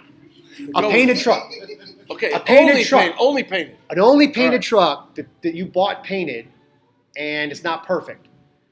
For most of us, that thing is eating away at you like a cancer. It bothers you. You're just saying when you go to look at it, it's been painted. It's a shitty paint job. It bothers you. Yeah. It might be a cool looking car. Everybody might like it, but in the back of your mind, that paint bothers you. So you're never really going to be happy with it. It's in most cases, it's not a truck or car. It's a truck that's going to stay with you forever. What about a paint job? Let's say you're looking at a 75 and it was painted in 81. Yeah. Again, there's no way that's perfect paint, and that's not patina. Yeah. So a repaint is a no-go. Period. I can tell you right now, and there's a lot of guys that don't, and I have problems with that where Cats will hit me up with something that's for sale. I'm like, is it original paint? Yeah. No. You don't. Apparently, you don't know what original paint is. Original paint is original paint, front to back, top to bottom. Gaskets, Firewall. everything. Nothing has been painted. Original paint. Anything less, see ya. And you'll pay top dollar for that. That's because it. Sheet metal's where it's at. Because how about this? Here's why. Because perfect patina is like perfect paint. You do a perfect paint job, and you wonder why those trucks bring 150,000 at Barrett Jackson. Because it was fucking perfect paint. Yeah. Well, I think there's You know what I'm saying? There's the Sam slider where it's like, and you and I have had this discussion. Obviously, Yeah. we try to put it into a quick interview, but it's like, listen, you can't replace that. You can try to faux it. You can do this, but at the end of the show, you want to make money. If this is what we're still talking about, Okay. Arnie making money, or Right. just you being happy with your truck, that Primo Perfect OG paint gives back for eternity. So now going back to the value of OG paint is like the value of perfect paint. Perfect paint can be worth $25,000. It can be worth $150,000. Guys will pay whatever they will pay for perfection. Same with patina. If you have an original paint perfect patina car or truck, you name your price on that vehicle. Today, people might not pay you $10,000 for it. Eventually, they'll pay you $20,000, or the right person will pay you whatever. The point is because it is perfect, it is irreplaceable. So what do you do if you find a truck Mhm. and it's got everything that you want, almost, and it's got something under the trim? I look at it like this: under the trim, if it's, let's say, a square body, if it's under the trim, lower trim, or if it has trim, that's better. That's the best spot to have problems. And they did a repair or prior paint or something. Or no, it's going to need it. It's going to need it. Oh, It's okay, got some okay, cancer. okay, It's yeah. got a ding. It's got Well, a dent. Had a flat tire. Look, it bent something. the thing is, we're talking to truck guys and girls. So at that point, we all know that now. From that point, remember, it's a sliding scale. Perfect patina, perfect paint. Everything else is going to go from there. Now you're going to start to say, well, it's not perfect paint or it's not perfect patina. Okay, what's not perfect about it? And can I fix it? Is it got rust on the rockers? Is the rockers below the trim? Okay, I can actually fix that. Probably match that patina, and it's not within the eyesight. Yeah. It's been repainted, but it was repainted in it's a 73 and it was repainted in 77. And that repaint was the same color and it faded so nicely that the truck has character. Okay, I can do something with that. So it is. It's a sliding, It's a sliding scale. Just like it's not perfect paint, it's kind of nice, but maybe I can wet sand it, buff it again, and pull out some shine. It's like that girl you were dating. Some people want the perfect, not you. I'm just saying. Funny analogy. Have you not met my wife? She is perfect. I love your Ronnie. wife. You know My that Ronnie is Ronnie. Your my share wife is- Ronnie is a perfect. I love just your like wife. Autumn is perfect. I know, and Rob loves my wife. Is he watching right now? And I love your wife. Hold on. And And so I- you're the odd man out. Hold on. I got no one to love. I'm left. I got nothing. You're the odd man Hey, Mike, out. what are you doing tonight? No, but it's shit. funny because I got, you got guys. I got a guy, a friend of mine, like, I always remember like a Seinfeld episode where it's like, are you kidding me? What was it, Eddie Murphy, Boomerang, when he pulls up the sheet and he's looking at her feet. He's like, are you, come on. It's a sliding scale. Take what you want. I looked at a square body the other day. I wish I would have bought it. I didn't. It got away. But it was a dent in the rear that was on and or above the trim line. And as soon as I saw that, I said, I Can't do it. I'm out. I'm You out. know, If the it's other- below that bottom trim line, Oh, who's next? then you can do just about anything. Hey, Rob, grab me that other extension cord, will you? Or actually, no, I got this one right here. All right. Let me plug this in. So now, and again, it's all in the eyes of the beholder. I mean, No, yeah, bring that one. perfect patina is hard to find. Perfect paint's hard to find. So you do have Plug to it in, find. You do have to find something that we're you getting, like. We're getting charged up. See if that one will reach. I don't know if it'll reach. Rob, that's fine. So you do have to find something you like. You know, something that you think that just makes you happy. Obviously, at the end of the day, Thanks, Rob. perfect is fun, but perfect comes with a price. Perfect does come with a price. And a lot of us can't. A lot of times you can't. Number one, you either can't find it, you can't afford it. So you've got to find what makes you happy. But just understand when it comes to value, perfect paint, perfect patina, you name your price. Anything in between, don't be mad when it's not worth it. Do you have? Do you feel like you have? Well, actually, I just thought you do. A colors or a palette that We'll what is see. it? What is it? The Pantone chart or whatever. Yeah. You have that. For me, it's the greens. You know, the tomatillos. No, the I just chilies. get stuck with greens. Okay, so that's how I feel like with okra. Yeah. I always end up just with okra. Yeah. I don't. It's not like I do really like it. patina black is my ultimate. Black patina is my ultimate. Well, you've had a couple of those. No, That's why you like Rob so much. OGMC. Are you talking about him? See, Are you talking about him? I do have black patina. It took you a while. Not perfect. Not perfect, but good patina. A few dings under the trim line, but we can fix that. Yeah. So Okay, so OGMC. it was not. It was. See, the problem with OGMC was it had been repainted at some point. Yeah. Well, It was in a, oh, doesn't geez. matter. Yeah. It does not matter. It was not. You know the difference. Yeah. New York 50. Go look at New York 50 Instagram, NY50. That truck, I've been wanting to buy. Stoners built that truck years and years ago. I've been wanting to buy that truck. It is the perfect formula. First gen advanced design. It's a 47 to 54. Yeah. It is original black patina, straight sheet metal on those, which is already hard to find. Yeah. And then it was done so simply. No LS motors, no chassis. It's got gangster white walls, small block, lays pinch, and it just is fucking amazing. So try to do this Perfect. in a few minutes, but on the sliding scale, the chassis discussion. Okay. So now we were talking about paint. Paint's an important one because, and I want to finish on the paint. Patina, first of all, I did put on my thing that patina was dead, and it looks like some people were a little upset about that, which is great. I mean, didn't 64 jokes. Hold on a second. 64 jokes and Patina's dead. and they don't get it. Not that I'm asking you, but didn't Nas say hip hop was dead? He did say that. But did he mean hip hop was dead? No. That's exactly it. What's great about patina is Open. you can do it on the bumper. Patina's never gonna die. I mean, it's original paint. Original paint will never go out of style. You'll never have an original paint vehicle that somebody doesn't appreciate or love. Now, there are fads within the patina that I think are not really cool anymore if somebody's going to do it today. Like if somebody cleared a truck right now, I mean, that's fine if that's what they want to do. But it's not like you're going to be like, oh my God, that's so amazing.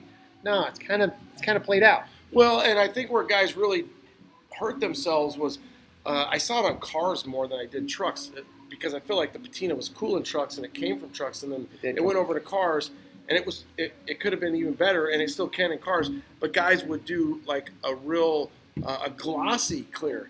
And I've seen guys do a flat clear, and you're like, oh. Look, I've done the flat clear. Glossy clear is always a no-no Oh my God. in my world. It just looks so. Yeah. Flat clear, it's got its applications, but I did it on the 55 Cadillac because something about a Cadillac, you have to be able to wash it and polish it. So I did it on the 55 Cadillac. But clearing patina, I don't know, fellas. That's up to you. Patina is patina. You just kind of got to leave it raw. I learned that from Dell. When he did the 65, he didn't touch the body. Didn't even wash the truck. So the original 65, if you don't know, that's Sam 65. That's go in the forum and see. Go back to the forum. It's just one of those Big trucks. back window. It's one of the originals. This is a nut and bolt meticulous chassis, satin black, everything. But he did not touch the patina on that truck. Didn't touch the interior. Left the original seat with the rip in it. And I fell in love with the truck, but then like all of us, we can't leave anything alone. Well, that's my number one, Sam, rule that I try my hardest to do. You got to leave shit alone. It's like having your friend come over and help you work on your truck, and he yells at you like 6 times. I've done that to him. Listen, you got to leave it alone. You've been there. It's the number one. It's the number one rule. You got to leave it alone. And I've learned the hard way. And so the 65, when Dell did it, that Patina was just left alone. And I said, this is early. This is early days where Patina, which was a lot of paint. It wasn't rusty Patina. It was original paint Patina. I looked at that and I said, man, sheet metal straight. I'm like, Dell, we need to buff this out, take off all that trim, and re-chrome the bumpers. And he's like, okay. I think that's going to ruin the truck, is what he said. And we did it, and it looked great. Because it was one of the early polished Patina, perfect chrome trim, and it was amazing. The truck looked good. Everybody loved Did you have it. that in a little book? The one time you were right with Dell? Because if I had to write with you, I'd write The that one shit down. time I was I'd right. write that shit down. Yeah, right. I think he would admit. I think he would give me credit on that one. I don't know. So that worked. Well, then 2 things happened. First of all, everybody's buffing paint. Everybody's buffing Patina. Buffed Patina is kind of nice, but at the same time, when you're buffing that paint, and now all it is this shiny black primer coming through a couple of spots of paint, come on, I think that's a little too much. So really, you don't even want to buff Patina. Well, You and know? I feel like you even say, you wash it and then you leave so much. You gotta of it. leave it alone. So again, going back to Dell is I started to see when he would early Dell, when he was building Patina trucks, he would do all that work, throw that truck on there, and he would leave the truck alone. Yeah. He'd leave the dash alone. He'd leave the body and the trim alone. And you know what? It took me a while to really appreciate that. And now, knowing what I know, that's the formula. Yeah. That's why you love Patina. If that bothers you, you don't love Patina. You buy a different truck. Right. It just means you really love paint, but you don't want to pay for paint. Yeah, you need to buy a fancy. Right. You need to buy a All right. truck that's been. So what else did we talk? So we got through Patina. Well, really the chassis. Okay, chassis. So hold on. Instagram, it's probably kicking it out. Is it going to kick you out? Well, it's because it lost. All right. When you go for an hour, it'll lose you. So the YouTubes is still there. So let me go here. Let me go. So here. poor YouTubers, I think they've fallen asleep. No, they're good to go. Look, there's 20. We've gained. See if there's any questions on there. We've gained 3. We've gained a whole bunch of people. Okay, let's go here. All right. Some wants to keep his 72 long bed. That's cool with me. But what are your thoughts on long beds? Man, keep that thing. Yeah, we love long beds. Man, the schlong bed. Love the schlong bed. Yeah. Third is a long bed. Everybody. What did he say? Shit. Nowadays, every short bed started as a long bed. Yeah, keep that thing a long bed. Build what you can afford. As long as you can keep it on the road. What was this? Hold on. Oh, he wants to keep it. Scott tells Lee, I don't know what that is. Name something that you were so proud of doing to your truck that no one hardly even noticed during a show. It could be from the past. That's a phenomenal question It because is. really every guy's got that thing that you've done to that truck I hope someone notices. that you hope someone notices and people don't notice. I think guys want certain builders Right. to a point want that now. Well, you do Right, want for you like the You do the want GM that. crate motor is an awesome one. Oh, where the A pallet. I mean, yeah, people- where it looks. Oh yeah, people yeah. think. Oh yeah. It's I mean, so there's so many little things. Bowman really gets the credit for that. I gave him a set of valve covers, and I'm like, hey, it'd be cool if this thing looked like. And then he took it to the extreme on that. But that went to the opposite extreme. Now a lot of times you pop the hood at a car show, and it looks so much like a crate motor that people don't know it's an LS motor. So what happens? Like, hey, it's an LS. Guys look at it and they're like, "Oh, she's got a crate." I mean, literally, Yeah, at LST, they're like, "Oh man, that's just a crate motor," and they just kept looking, and you're thinking, "We went too far," Yeah. you know? So But I actually had a guy bring the car to the shop with a C53 that. Yeah. An LS that they did all that to it, and the guy was like, I want it to look like an LS, not See? like a crate motor. Yeah. So that's one of those where doing that is really cool. Is that but- sweet victory if you go that far and only a certain amount of guys, or Well, it depends, because then you start doing some. Now you're getting into soul searching on who you are, what you like, and what you're building it for. Are you building it for other people? Are you building it for yourself? Are you building it for pats on the back? You know what I mean? Are you building it? If you ask me, I want to do them to teach lessons. I want guys to look at something and to be like, "Oh shit, that looks good. That works."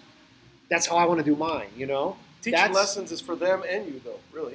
Yeah, well, because I'm learning the lesson the whole process. So You you're know, having fun look, the foilment of it. if you a lot of the process of putting these trucks together is, and the design of these trucks is not only running things by your buddies, you know, or a professional designer Well, or a like- builder. The hubcap. Who came up with the spare tire truck? Was that you, hubcap together? Because that's another great one. Okay, so no, that's me. That's oh shit! Come on in, We got man. food. Come on. Come on. We got food. Yeah, Carlos, come on. We're Yeah, yeah. live, man. Oh. We're live. All right, so What's up, yo? it's Poppy's. Oh, Poppy's Vegan Cuisine, man. It's next door every Friday and Saturday. Poppy's Yeah, what's Vegan up, man? Cuisine. What's up, man? What you guys doing, man? Yeah. Listen, Oh, this shit, is you sold brought out this of for everything, us? by the way. Well, this is our last plate. And what is it? Oh man, it's loaded tostones. So it's all vegan food. So it's all vegan made. It's homemade. Yeah. Tostones? Yeah, they're green plantains. Come on. Come on, man. Oh, Yeah, you guys enjoy, man. We were like, I was like, man, I think they're next door, bro. I think they're inside. Let's make them- Tostone. Tostones. Yeah. Oh, shit. yeah. We got some Hold on, beers. that's Coronas, 805, or I got Modelo's back there. I'll do Corona. All right. Hey, we ain't Yo, going can I nowhere. take You two? guys gonna be I'll take two. Hell yeah. Yeah. Oh, over here. Yeah, yeah. All right. Yo, you guys, man, enjoy your podcast, yo. So, sorry, Ronnie, it's completely illegal for you to eat any of this food because it's Yeah, so Like- healthy. like It's not no, red because meat? I'm It's not gonna some- catch something from I you. don't like vegan food. It's not something like Hold on, guys. I don't think we should all be eating. Is this not legal? I Get think- your mask on. Should only- Get your mask. Get your mask. Don't get that close to me. Get your mask on. Vegans where it's at. Of Oh, course. hot. Well, boom. Oh, hell yeah. Well, boom. Damn. You can get these online. BlackRob.com. Oh, yeah. Huh? Check it out, huh? I hope you own that domain. This is gonna go straight to my thighs. Layers. And Layers. later. Oh. What is it? Tostinos? Tostadas. That's good, dude. It's like we my. all got it now. Oh, We yeah. got it. It's the Oh yeah. sauce. We got Hey, the I'm sorry, we're eating. Hey, if we don't have the Rona already, we're all right. We're eating on camera, but maybe we do it like what's her face? What's the Italian girl on Food Network? And she's like, oh, it's so Giada. Yeah. Oh my god, it's so nutty. Why do I know that information though? I know why, because you're a creep, Rob. What is it? Who is it? I'm like, who's the hot girl on Food Network? You're like, oh, Giada. He knows right away. All right, Horrible. all right. So what else? What were we talking about I don't before? know. You're about food. We got food and Oh, beer. okay. No, a really good question over here. Oh yeah, something that you Name something, and then it comes down to, well, what are you building? Why are you building it? That's important. So we talked about the engine. That goes to Oh, good. You want some? a conversation I had with Chuck C. Chuck C again. So for me, I'm not a quiet guy. The doctor. I'm not one of those where if there's something that I think I want you to see, I'm going to tell you, hey, you need to look at that. You know what I mean? Yeah. So if there's something I think I want people to see, certain people, I've got to show them. I've got to tell them about it. Because it's eating me alive. Like, oh, they didn't see that. They don't know that. One of those things is on C minus. No, on C minus is the pinstripe. Oh, God, I love that. And So I was talking about it with Chuck C, because Chuck C is a detail guy. I mean, you know, the conversations I had with him, I mean, I think he's a little OCD, but that kid is just detailed. So I knew he would appreciate the pinstripe. So on C minus, and I guess we could bring the camera over there at some point. The truck, real quick, the truck was a 14,000 original mile truck. And I paid Texas. out of Texas. I paid a lot of money for the truck. and it had a 6-cylinder 3-speed. So what did I buy? Sheet metal. I bought the perfect patina. Original paint patina. No one had buffed it. No one had done anything to it. So the truck didn't have any pinstripes on it. When I was pitching this idea to Stupski, and by that point I'd already had the Delmo Square that on lock, you know what I mean? And when he showed me the design on that, he sneaked me the design on that. I'm like, oh yeah, what do I got to do? Well, when I brought all this to Stupski, I really didn't bring him anything to design. So I'm like, yeah, we're going to do this truck, blah, blah, blah, blah. And he's looking at it and he says, well, it needs a pinstripe. I don't know if it needs a pinstripe. He's like, yeah, it needs a pinstripe. Because, and again, he's a scientist behind it, but it's like it needs a pinstripe because the era of the truck, the design of the truck, the way it's going to sit, how you're building it, it needs to look fast.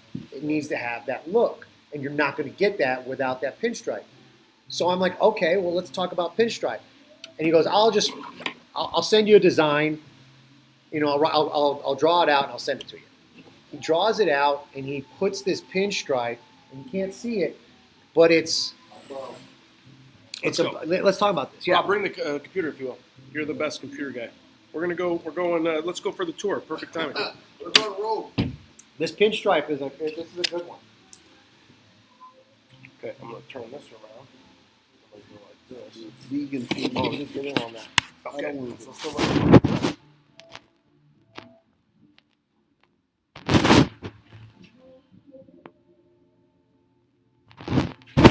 Hernandez, correct? Yeah. So Ron Hernandez striped it. So this pinstripe is interesting because when he had mentioned a pinstripe, to me, I'm thinking, okay, we're going to do a lighter version of the interior color, right? I mean, a lighter version of the paint, but a light tan to match the interior, like a saddle. And we're going to do it right here along the body line like they've been doing square bodies forever.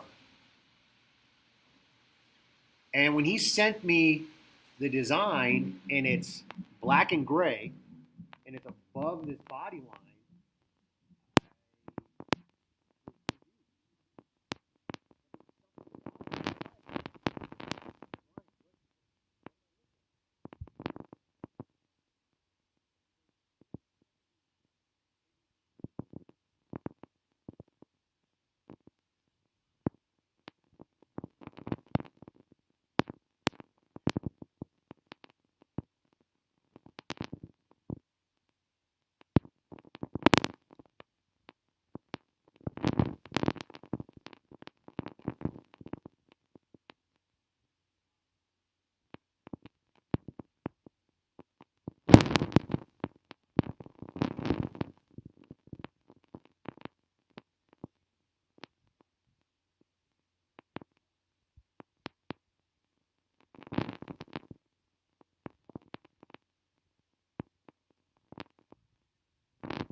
no, Ron, you got it. I'm telling you, Brian knows this is what's going to happen. He goes, the colors, that's fine, that's perfect.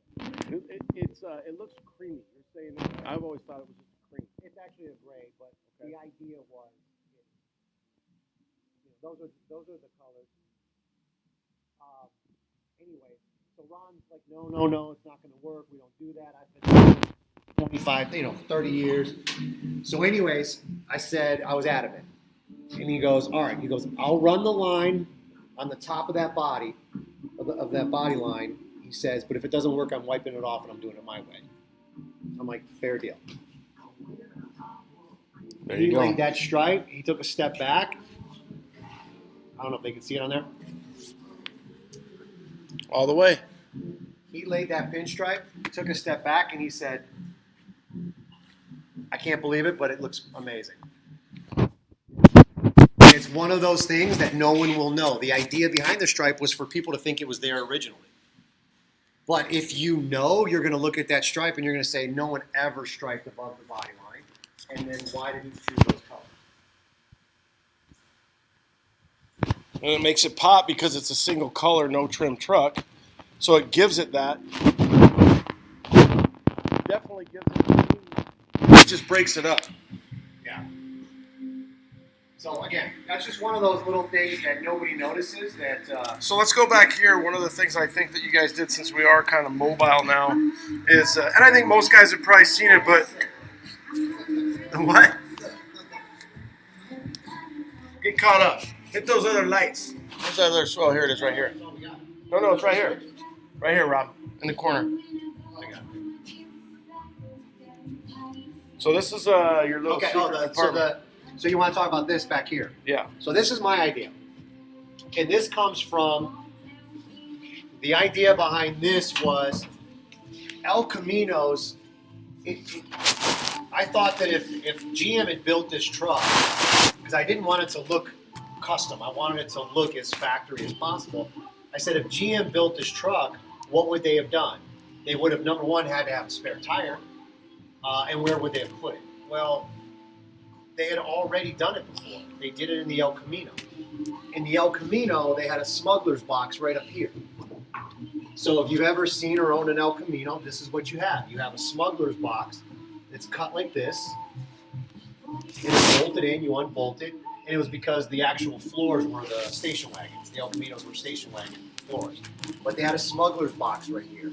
So that's where the idea comes for this spare tire was let's make a smuggler's box and do it in the bed floor and then use that for the spare tire and the tanks. Did you get these from Finished Motors? No, He builds those are- utility boxes. That's, yeah, right, I know. That's eBay, so it doesn't go all the way up. Okay.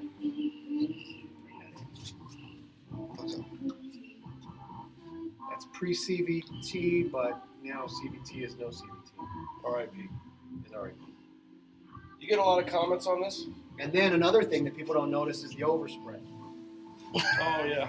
I mean, if Well, no, you did it like if the factory would have done it, they would not have had a black line right here. It would have been overspray. So that was the idea behind it. I don't know how well that worked, but I think it worked. Did you get a lot of comments on that? no.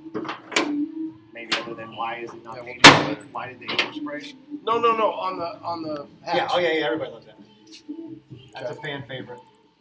Okay, anything on Palo since we got it? You switched out the tailgate. You found it. Well, Bowman's idea was these as exhaust. Yeah, lots. So that was Bowman's idea. Oh, you get that one? That one's not opening. You know, the one thing I like, one of my favorite ideas with this is putting the jockey box on there and having it the tap with the beer, which I'll bring that back to that. You know, outside of this truck is more the idea of the truck was either. How about this? This truck is a perfect example of you may have an idea, but you got to test your idea. And sometimes you might buy parts and they don't work. You got to abort. You got to start over. You got to lose money on those parts and not keep them just because. Oh my God! I spent $2,000 on these wheels, even though they don't look good. I'm going to keep them. This is a good example. These Kragers were originally bought for C-. I bought these Kragers for C-. They were custom-made tires from Diamondback. You know, $2,000 between the tires and the wheels, etc. I originally tested them on C-. Then we put it on the chassis. Didn't work.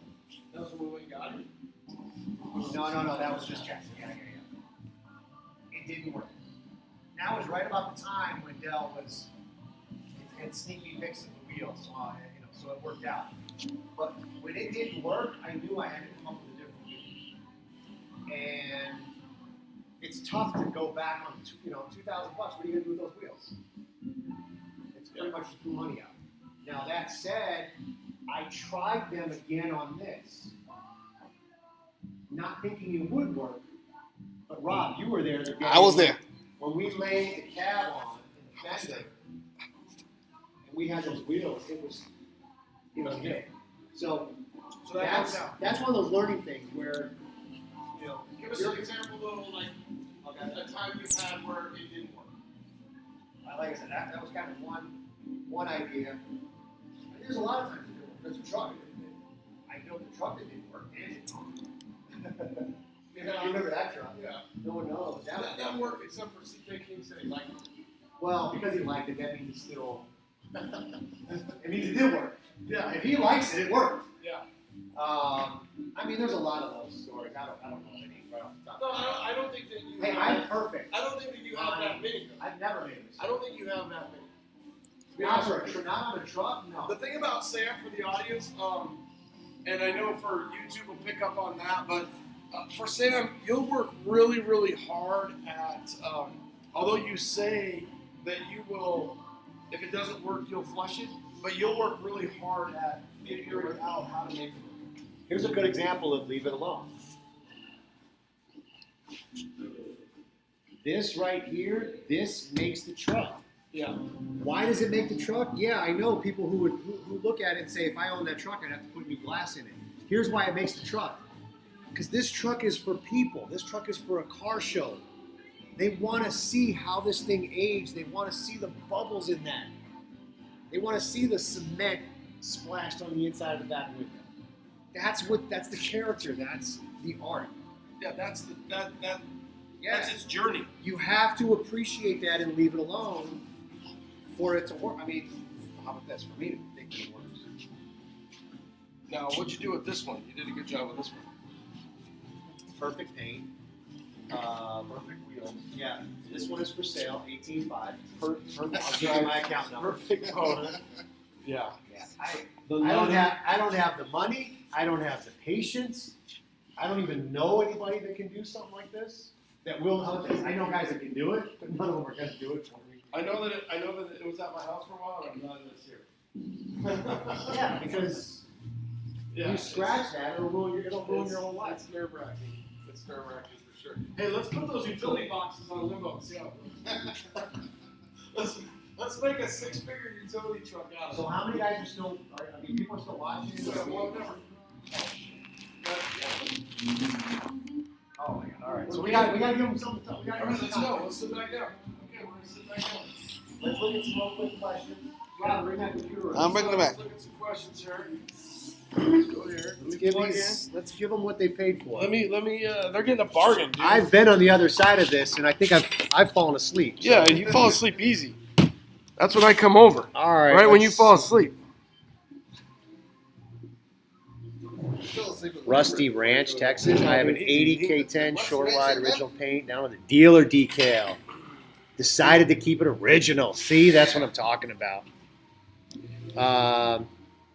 Okay, so let's What do we go. got? What do we We got? go down. Join. See if I used Ron several times. Oh yeah. Let's see the Palo interior. Now Yeah, come on. That's Fat Lucky's. I've shot that a few times. It's They beautiful. said we lost the audio on the YouTube video. We lost the audio on the YouTube video. It says we're going. I mean, it's Yeah, we're mic'd going up. good. Okay. Let's see, Rusty Ranch, Texas. Can you? Anybody on the YouTubes? Can you hear? Check 1 2. Check 1 2. Who I got that asked from Earl. about? He's got my what cell phone number. Who asked about keeping it a long bed? Nicely done. Well, see right, if it's let's go. good. It's working now. Check with Oral because usually Oral will come in. Oral, let me know. Okay, let's see here. Dirty Sanchez. First thing I noticed was how they did the You have to overspray turn for an that. OG Just in look. case, I think if you have it on at the C same time. minus. Let's see Okay, Miller. LOL Israel. So Israel. Let's see here. Let's see. Any questions? Show the engine bay. Well, it's not a car show tonight, so yeah. We can. Limbo is sexy. Yeah, Yes, it it is. So mean to people. Let's see here. Got you who's here. King Fabric. Let's go cancel. Let's see here. Let's see what King Fabrication wants. Let's see King Fabrication. It might be too late now, but let's see. Let's see if he comes in. Waiting for King Fabrication. So on the YouTubes, we got King Fabrication. Look at that sexy beast back there. Let's see if he comes in. It's connected. Stoner shit. Oh, What up, Stoners. King Fabrication? LS or bust. Oh, You're out. You're not in the camera. he's in the garage. He's in the garage. Oh, damn. What's Oh. up? Oh, shit. We got the Yeah, coronavirus. I'd rather look at the truck again. Yeah, bring the truck back. That was a lot. Yeah, I like that OG Chevy. Oh, there you go. Nice. Speaking of original paint. Oh, yeah, look at that. Ronnie, I wanted to show you what you're talking about, the rust on the bottom, Yeah. but it's all original paint. Yeah, So, look at that. I love underneath that trim. I love a little bit of that rust. A little bit of that Through. that right there in that door. I love that. Look at that. So for the YouTube guys on a 7172 top trim, it's got just a little bit underneath the bottom of the top trim. Now that said, you can Patina that seam. Mhm. You know, if you can find someone that can do it or you know how to do it, you got to Patina the seam. I like the seam. Well, you and I have had that. We've had that coming. Yeah. I do like the idea. Is like, you know, hey, I'm showing the scar. I'm showing it the long bed. But right now, it's been done to the extent that for you to get the value of a short bed, Yeah. you got to get rid of the scar. For YouTube short bed conversion, if you got the scar, do you cover it up? Do you Patina and do you play along? Let's get low on that so we could see what you got down there. Do you got any issues down there? That thing looks nice.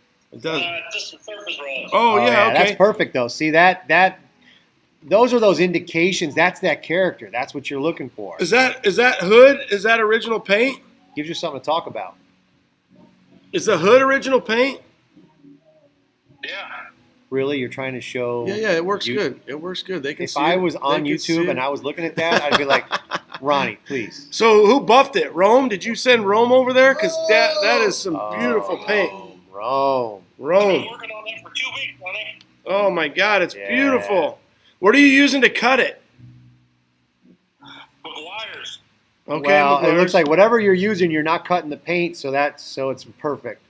Okay, there you go. Yeah. Don't use anything that's going to cut that paint. How long have you had that truck? A year. Now, did you shorten it up? Yep. What drop? It's air ride. It's all airbag. Okay. Nice. So you've got what in the rear? What are you using for the chassis in the rear? It's all stock, cut down, notched. Oh, okay. There you go. Now we can see it. Blazer tank. Yeah. Okay. So you got a one-piece drive shaft, or One piece drive shaft. okay?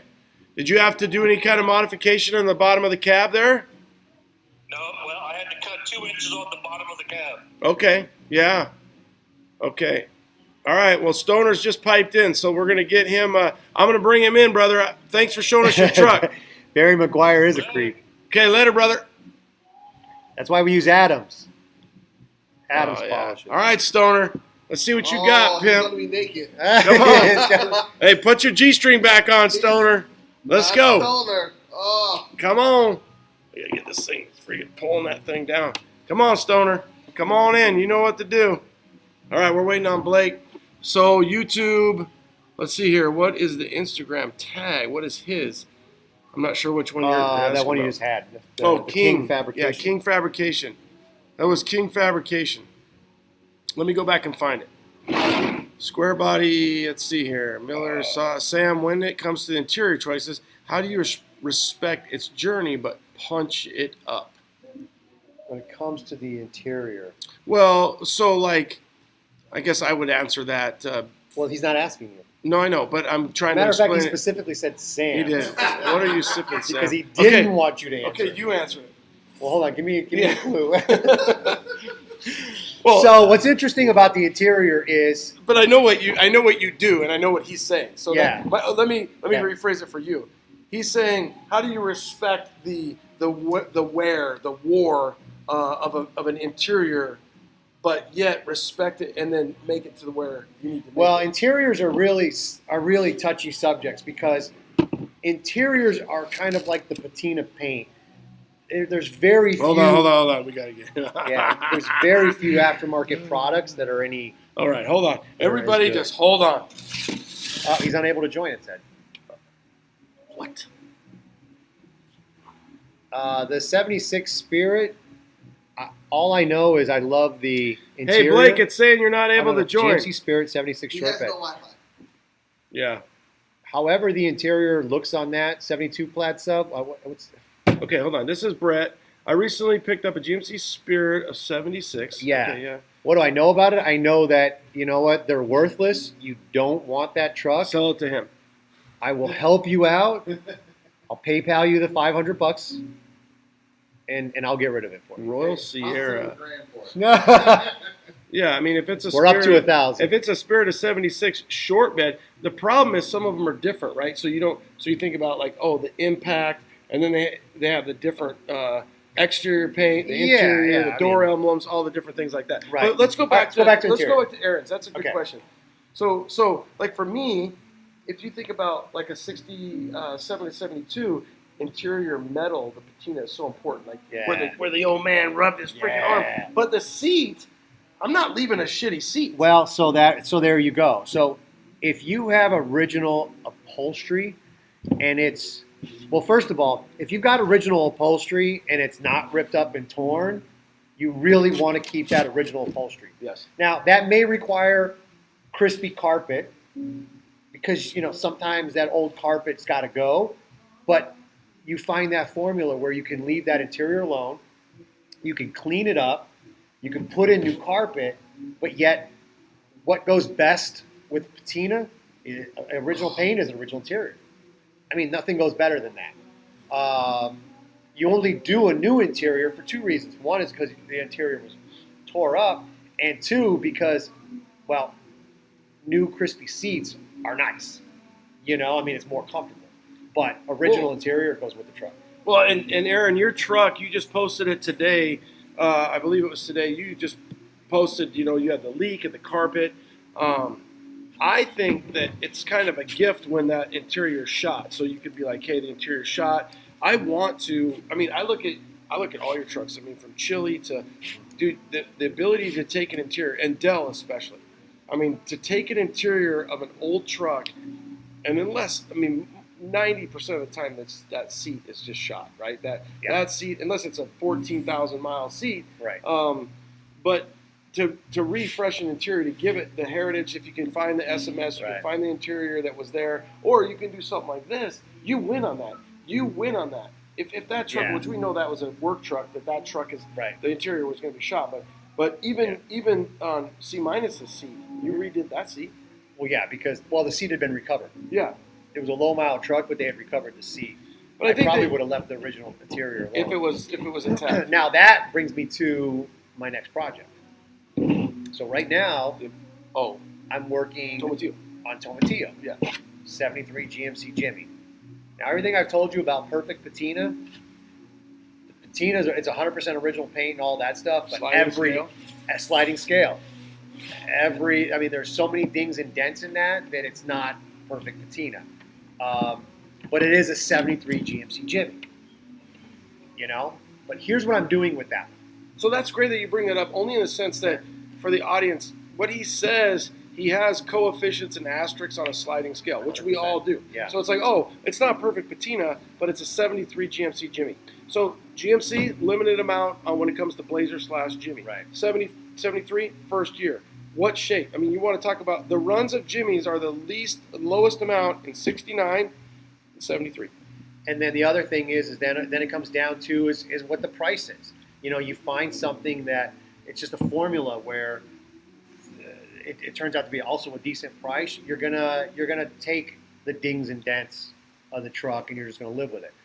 So what I'm doing with this truck, and I don't know if this is gonna work, but matter of fact, that's what we were talking about earlier, is sometimes you just gotta take a shot. And if it doesn't work, you gotta come clean and admit it doesn't work and then fix it. So with this one, the style is gonna be I forgot Well, like with the wheels. as found. Yeah. This truck is barn find, 27 years. Interior looks like it. I put it on my Instagram. Paint looks like it, everything. It's going to be a mechanical refresh, seals, fluids, brakes, fuel lines, carburetor, all that stuff. Mechanical refresh. It's going to fire right up. run like a top, but I am not touching anything. The interior is tore up. I'm leaving the interior alone. I want to experience a 73 Jimmy just the fucking way it came out of the goddamn barn. Yeah. I want to drive it out of the barn. That's the feeling I want to get. And if it doesn't work, then I'm doing the interior. then you can change it. But if you do the interior and it takes a year Now, I know longer the and all interior money- will work. I know that truck will work with a crispy interior to the extent that I've even ordered the material from SMS because they had a 20% off sale. They did. And you got to jump on that. Got a sliding scale. Sliding scale. Sales so over. I've got Sales over. I got my contingency backup plan, but I don't want to put an interior in this truck because I know what that feels like. I know everything about that. I want to drive this old 73 GMC Jimmy. But it is a Jimmy too, right? So it's Yeah. it's going to get dirty. And I want guys and to that allows you to get it dirty. And what's great about that truck is I don't know if I'm gonna keep the truck. So the one thing is, let's talk quickly about this. Guys that want to flip these old trucks. I know you want to flip it and you actually want to restore it. It's like you're trying to get both. You find something in a barn and then you want to clean it, you want to buff it, you want to put a little lowering kit on it, and then you want to offer it for sale. Okay, well here's the problem. A lot of guys are now not going to buy that truck because you've already done something with it. Well, it's not a version. It's not a version. It's you molested it. However, You built it. yeah. So really, you kind of got the shine. So you want to get the shine and the money? I mean, that's not a negative, but No. the truth is, But there's guys that have. I've seen guys in our scene where Right. guys have done that, and somebody's done a little bit of something to it, and then the next And you guy make it gets your own. and takes it to the next. and that's level. fine, that's great. But the Yeah. reality is you find a barn find, and you want to sell it. Sell it the way you found Sell it the way you found it. You You- will get the most money from that. You have the most right there because you're not going to spend the time And if the you're- wheels. You might And if need you're tires, doing it but- for the money, you would do that. yeah. But if you're doing it because you also want to kind of build the truck, but you don't want to spend a lot of money, Well, I think Renee is the master. at okay, that. Renee is the master. he's a little at- bit different because But- he's also, if he touches a truck, it now has some authentic. I mean, it's But that got took a value while to it. for him to get to. But he's the master of that. He takes. I'll give you a for example. I He is had a the master. 1969 unmolested short bed original Arizona truck. I never did one thing to it, but I did a seat. But because the seat was shot, but Well, the fucking truck's ruined now. no, it was perfect. So the thing about it is I left it alone only because I wanted the next guy to have that. Even the lowering, a 4.6, anything like that. It still had the drum brakes. Mosef, probably the 65. Go ahead. Oh yeah. So, but I think with Renee, he has a little formula that he does, Yeah. and he's been able to balance that with his little recipe.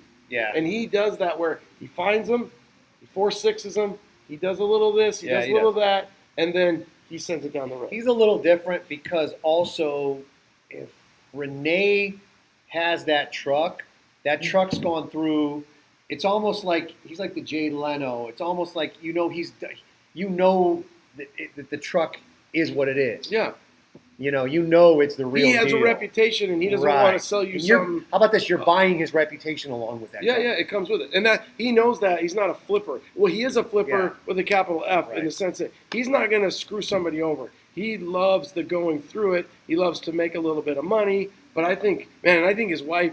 We all laugh because she lets him. That's because she doesn't want his ass freaking inside, freaking driving her crazy. Okay, so real quick, so that goes back to what I'm going to try to do with the Jimmy is beat the system.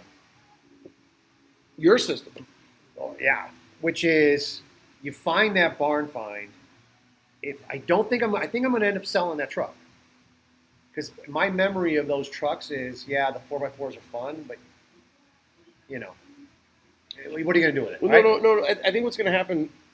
I may or may not sell the truck. You know, if you like it and you get out and you're having fun, Yeah. then you'll keep it. But Then I'll you keep might- it. But I almost think you might like it more because it isn't I might, done. of course. It isn't done the way you haven't spent $5,000 in the But check this out. This is what I think will work. You find it out. It's a barn find, right? Sonu found it for me. It's a barn find. You get it running and driving because the mechanical. It's a mechanical item. There's nothing wrong with getting a barn find running and driving before you sell. I mean, I think number one, it's good for the end user, the buyer, and it's also good for you to be able to make some money on it. Well, and it depends too because that's loaded. He's got a guy that he's used multiple times, 20+ year relationship. He trusts him, and that guy's going to help you get it running. Some of these guys, I feel like you got to be careful. These trucks you're going to spend. I scrapped up all my money, saved all my money, and now I got to get this truck running. And some guy takes you to the cleaners, Shots fired. and you're like, I'm I know. screwed. I Yeah. spent $5,000 on a small block 350 trying to get it running. Right. If you can't get that truck running on your own or with the help of somebody within a I don't know, maybe $500 to at max $800, then that you might either go LS Right. or you need to sell that truck. So if this works, I will take this barn find truck, do the mechanical refresh, but other than that, not touch anything, get a little bit of enjoyment out of it, and then if I sell it, then someone can really make it their own. They can do the interior. They can do whatever they want to that truck. It's almost like buying a right out of the barn. Yeah, which would be good for them, and they're going to know that it's reliable because your reputation alone. But you're also getting it to the point where I can drive it Right. mechanically to have fun and make that decision. Sick patina, you guys learning not to don't sand it, don't clear it. Yeah, pull the dents, that's fine. Fix some trim, that's fine. I don't know. This one cat said he's adding oil and things to the paint. Yeah, oil eater. Yikes. What did Aaron say? Oh, hand cutting it with H20. Yeah, that's you're brave. I got to see what that's going to look like. He's slamming the Jimmy. Ah, shit. That's Hey, only you, Devin. hold That's on. only you. He's slamming might- he's slamming a second gen Bronco. I want to say It's gonna be I killer. might be doing. He's got something else up his sleeve. I do want a 2-wheel drive Jimmy. At time does the light bulb keep turning on and off? Is it me or does the light bulb keep turning? Oh, in the back. I don't know. Oh, we did turn that. No, because Yeah, maybe Rob one of the turned that on. ballasts is going out or something. I don't know. all right. What else? What else do we not talk about? No. Okay, so you So we talked covered about the interior? Jimmy. You talked about that. There was something else that you. I don't know. Well, really, I think at that Price. point you're going to spend the money and you're going to know right away if you're like, I love it or not, or if you're on to the next, if you're on to the Right. next journey. So yeah, let's get in and see if there's any more questions. All right. Cool. It's not you, so that means that there is a light bulb flicker on and off. Shout out from Lubbock. What up? What up? So I don't think I really got to answer Aaron's. I know it was directed to you, but I feel like on it depends on how far gone the interior is. If the interior, here's the greatest thing, right? And I think about it with Yellowstone and with Orange Slice, the motor and you, and like once you start, you're going to go deeper and deeper. Right. So know that if in fact you are going to start with the seat and you got torn door panels, Yeah. then you got to fix up the door panels. I'll probably eat some of that stuff. So home built saying not everyone has the equipment and skills and has to buy it pretty much done. That's without a doubt. There is an entire market for guys that they need the truck. They need to buy it done. Yeah. And that's fine. That's a different animal. If you can, but the hidden, if they can appreciate it and they can afford it, that's the key. finding those guys, that's great. That's what everybody's looking for. We all want someone who's going to buy our finished stuff. Yeah. But if you're just going to flip something, sometimes just leave it alone. You'll make the most money because you're going to open up your audience. You could find it. You could find a Right. truck and just flip it, even though if you're not Okay, mechanical. let's quickly talk about flipping trucks. Okay. Bag trucks. You tell me who's actually That's a who's great. buying That's a bag. great quote. Found a barn find, couldn't afford it. Oh, that could be twofold. Couldn't afford to buy it, or once he got it, he couldn't afford it. yeah. I took it initially as he couldn't afford it once he got it. Yeah. That's, Well, that's a whole I other mean- ball game. Again, if it's a barn find, it's the right thing. Then it's probably worth it. Well, we never really did get into the chassis thing about Oh. whether or not. Well, here's my thing about chassis.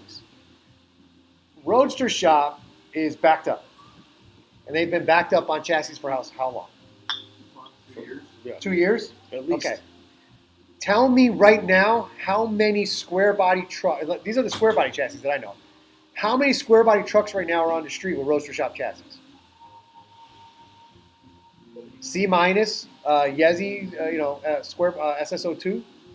Cam. Okay. Cam's got a 6772. Yeah, but he was one of the first. GMC. The Yeah, Jet. yeah, right. My point is, Not that many. all these guys are buying these chassis, and where the fuck are these trucks? Are they all in cars? No, I'm talking about if you call them right now and you want a square body chassis, a spec chassis. Mm-hmm. That chassis right there, Phil will tell you that they're backed up, and he's sold a shit ton of those chassis. My point is where are those trucks? Everybody wants to build a bag truck, but where are these trucks? Yeah. They're not finished. But, so it's the same thing that's been going on for years, because remember, Porterville. Yeah. How many kits did Porterville sell? And where are all those? Right. Hundreds and hundreds of kits. So that comes down to two things. Number one is no one's finishing these fucking trucks. Why does everybody want a bag truck? No one's finishing them. You are opening up a can of worms for a project that how many of them actually get done? Do you think that it's because guys make it look easy on social media? Yes. Guys that work their ass off to get it done. I make it look easy because I'm cutting the checks Yeah. to the pros. Yeah. Well, you did a lot of work on that. Yeah, but I mean we can go. You got a mean ass assistant too. I mean, You got a bodyguard and an I assistant. know, no, we do a lot of work on them. But my point is I can buy a roadster shop chassis. I can buy a completed chassis from Dell. You know, guys are buying these kits and with bolts, Yeah. and they're like, "Yeah, I'm gonna build this bag chassis, well, this bag truck." Where the fuck is that truck? Now, the other side of that is maybe they don't want to finish it, and I can appreciate that because when I was halfway through Palo Verde, I would have been happy just leaving it half done and opening up the garage and looking at that thing with that chassis and everything's meticulous. I would have been happy with that. Unfortunately, I have to finish when I start. For a while. But I could have, I would have been happy just working on that a little bit at a time over the course of the year. But that's the question. Number one, if you're really trying to build a truck because you want to bring it to a show, I'm probably going to say maybe you don't want to bag it. Maybe you don't want to buy a whole bunch of components and bolts. Maybe you want to put a ride tech, bolt on ride tech. You know, maybe you want to just do a lowering kit. Yeah, and even that takes a long time and isn't cheap either. So, Of course. but the more time you're going to spend in the seat, the more fun you're going to have. That's what I mean. The more like, time your family's going to enjoy that truck, Right. the better that investment's going to be. Because 100%. you know we see guys 5, 6. I just interviewed Mike Barsha, who will be on OBS Talk next week. 15-year build. 15 years. His chassis was on Street Truck's cover in 2012, and That's crazy. you know how many times he said, he goes, I got tired of going to shows because I got tired of people asking me what the hell's Where's going on my my truck? truck. Right. So that was, and it's, you know, it's no compromise, and, you know, then it's snowball effect and Yeah. everything else. I don't know anybody, you know, this would be a good question. Who is immune to the snowball effect? Who really, do we know anybody? Yeah, nobody. No. No, No one's immune so to if, that. if you think that you are, and you haven't had, and you think, oh, I'm not going to be, it's not going to snowball on me, you're wrong. Because you'll get in there. I'm dealing it with my, 15, Yeah. 16, 17-year-old, now 18-year-old son. He can't even keep up because it snowballs so easy. Right. Once I you mean, start, This was a snowball. This was supposed to be a $20,000 project. Palo. We had all the parts. The biggest expense was the chassis from Dell, and we were going to knock it out in the summer. We had a big block motor. We had everything. We put that thing together in weeks, right? Did everything. First test drive, that motor was knocking. yeah, because you were going to bring it to Dino's, Yeah. Yeah. and then boom, then everything changed. There's the snowball. Well, that's just some bad luck too. It all Well, worked yeah, but out. it's all bad luck. Yeah, but That's what that's snowball is. It's all bad luck. well. But I think some of that's the old TV show we watch, and they're like, "Oh, the foundation's cracked," and you're like, "Well, if you didn't know Yeah. you need to have a 20% Right. foundation's You gotta cracked play- motor, No, big block motor is gonna knock." Yeah. Because otherwise, then Oh. I don't know.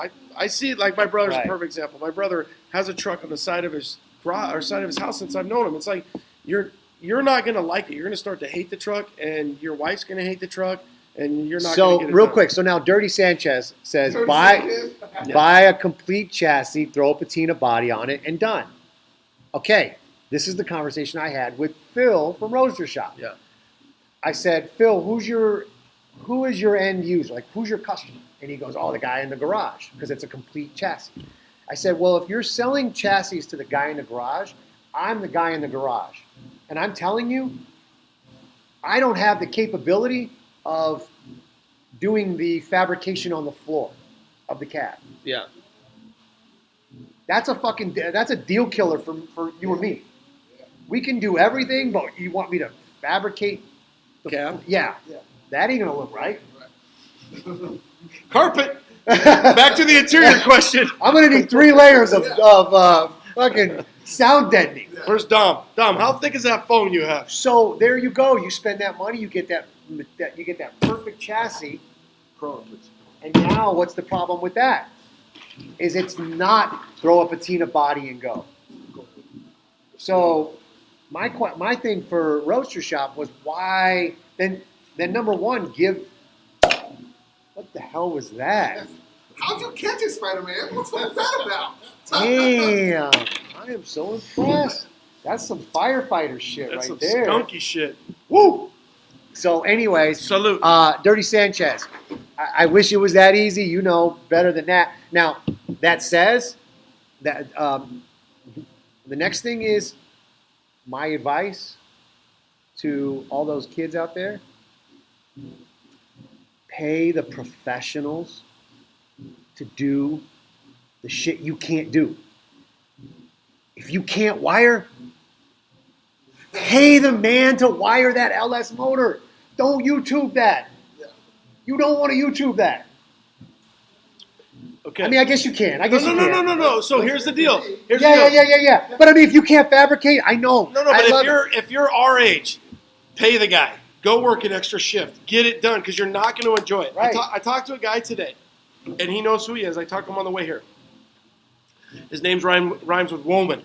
I'll do one more. Okay, so and we got that Dom Creek too. So I told Bowman. Bowman is 38. Okay, I'm 46. He's 38? Yeah. Why'd you have to tell everybody what his age was? Yeah. He knows. 38? He looks good. So 46, 47. Mike, what are you? 38. Okay. I told Bowman today. I was like, dude, This is how we do.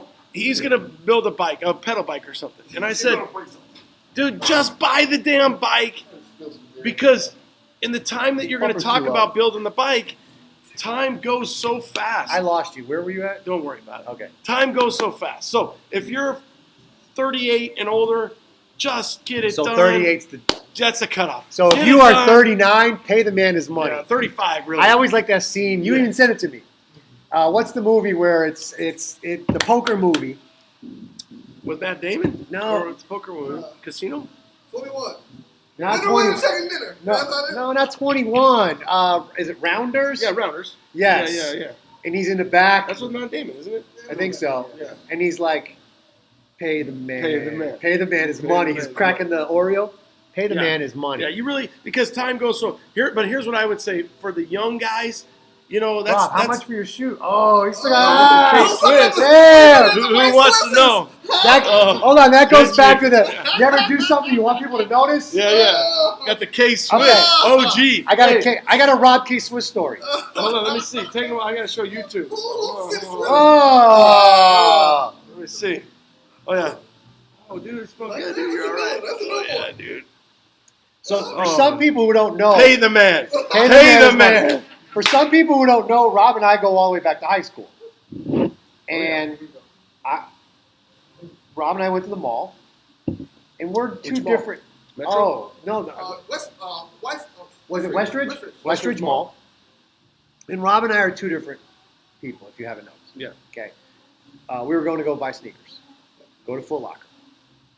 I go to Foot Locker. I find a pair of sneakers. I put them on. Crispy. I look good. Okay, Rob, what you got? Pay the man. Pay the man's money. Let's go. Let's go. We got Rob. chicks at the food court. Let's go. Rob. He can't make a decision. Okay. I leave, maybe go back get pretzel or something like that. Come back. Motherfucker still can't make a decision. Foot Locker, finish line. Finish line. And Let's you do know it, what? business. And the choice is Journeys. K-Swiss, or what would have been the other one? That was Reebok back then. All white Reebok. It's the old Reebok. British what is it? Knights? The 125, whatever. Uh-huh. Reeboks or K-Swiss? Yeah. Now, first of all, it's the same goddamn shoe. It is. Where's the British Knight in this whole thing? Come on, Dude, no, British Knight. We had the Giorgio Brutinis. You don't know shit about the British Knights. Yeah, the Benetton. Yeah, colors. Hey, we had to pay less. Benetton. We had to pay less Pro Wings. Yeah. Anyways, I left him. No, you make a decision. I fucking drove home. I left his ass at the mall. Really, you still couldn't make a And decision. he ended up buying the K-Swiss, and the kids had the K-Swiss. Ever since. Traumatized. Yeah. You're Okay. training right now. I feel bad for people that are still No, watching. no, they're having a good time. It's easy, but worth it Nothing in is- the end. oh, yeah. Snowball effect. Ooh, that gets everybody. Damn, it's been a year with this. The problem with Oh, Sancho's, pennies on the dollar. Hey, Main Street Rods. Yeah, that's exactly it. Buy something unfinished. Oh yeah, if you and- can find that's the dealer. That's the deal. Don't go find the barn find. Find the deal Hot that Rod some Dave. guy. Ship boxes are fun, dude. That's what it's all about. It's a People disease. the Ship website boxes is for a life. platform. That's what I'm talking about. What do you Ain't that say? the truth? I got snowballs in Texas. Hey, the problem with Dirty's formula is he's saying patina on a chassis. Mm-hmm. If you do patina on a chassis, it goes back to the beginning. You're not going to drop a small block 350 in it. You got to go LS, LS3. Well, you could, but then you start snowballing Oh, dude, it's because we snowball. don't know where to stop. Yeah, Well, that's and where. you can't. You gotta wait for chassis. You can't find a patina car. Yeah, you can, but it's tough. Well, Yeah, install you're lots. Oh no, yeah. See, David L. Martin's like that. I mean, there is no just buying a chassis for Yeah, the body yeah. on. Look at the hands, resources. That's for sure. I hate wiring. I don't know what is Devin looking. I at make a that? lot of money rewiring. Hey, look, Main Street Rods. I make a lot of money rewiring those YouTube jobs. Dude, I like exactly. That's what- it. Yeah. Fucking A. So If you it can find goes- a deal of this guy who's ready to sell his shit. So that goes back to the old built not bought. Okay, built not bought. I can totally appreciate. You want to cut your. You want to. What is it? You want to look at your hands? No. Yeah, that's what he I said. mean, the satisfaction of doing it yourself is what this stuff is all about. But then there's guys that are building businesses. This is what they do. They are professionals. Built not bought means you. Then what about all the guys that have shops? You see what I mean? You have to find that fine line. Do as much as you can, but hire the professionals to do what they do best. If you can afford it, If right? but how can then if you can't afford it, then what are you doing? Why, No, then why you- you want a back truck? But then you need to expect to have a 5-year build. If you can't afford it and you're going to piecemeal it, I had this discussion here. Okay, so here, I can general a house. Am I the house builder? No, but that's exactly it, right? Oh no, yeah, no. You built the house, But that's it. So people get so caught up in what'd you build? What you didn't do? Yeah, You didn't build it.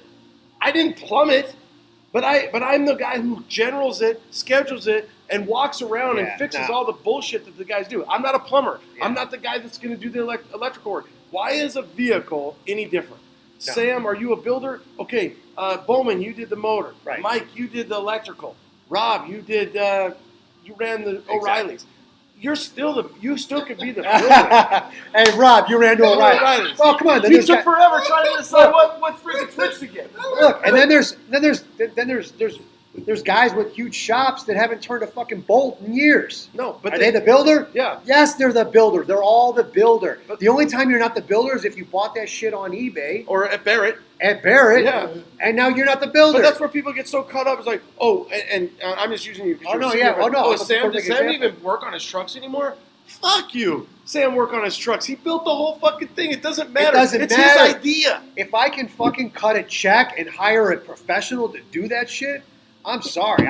That's If you walk up to Trey 5 and you're like, or Delmo or whoever, Right. and you're like, here's $100,000. I want a 68 GMC. I want it bagged. I want a short bed. I want a roaster shop chassis. I want an LS3, and I want the badass interior. Boom.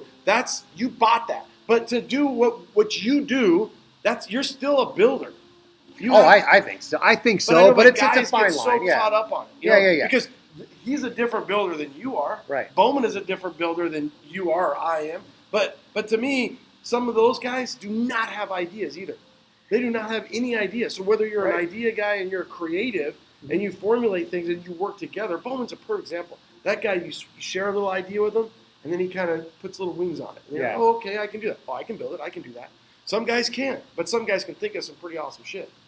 It's just a combination of anything. I think if you've participated in the process of creating this vehicle, creating that truck, it's art. What level of participation were you in? You can put a title to that, but it's all about participating. Yeah. You know, if all you did was cut a check, okay, I've been there. You know, I cut a check with OGMC. I don't say I built that truck. No matter what, I participated in ideas and all the other stuff. But anything else, if I have put some sort of sweat in that, whether or not I built a portion of it, or I've put all the pieces together by getting this guy to do that guy to do this, that's a build. You're picking the interior, you're picking the guy, you're picking the what fabric, you're picking the colors. You're picking the managing pinstripe, these. You're managing this. All the the talent. wheels. So those wheels don't work. it's always that a wheel tough works. one. Pay the man his monies. I'm on board What's with that. Alex If you saying? can't do it, I have no problem. Having the professionals do the work. Plus, the other thing too is, man, there's a lot of professionals out there that's like, you know, hey, I'm trying to run a business. Well, and Please some pay me to do the shit right. Some professionals aren't that professional, Well, that's true too. so you gotta be careful. That's what Jovan's for. Yeah, that's right. Oh, Moose, dude. Yeah, Moose, First of all, Moose, forget let's. about it. I don't know if Moose is still on, but let's talk briefly about Moose and C minus. Well, it just Oh! Moose is a Moose. perfect example.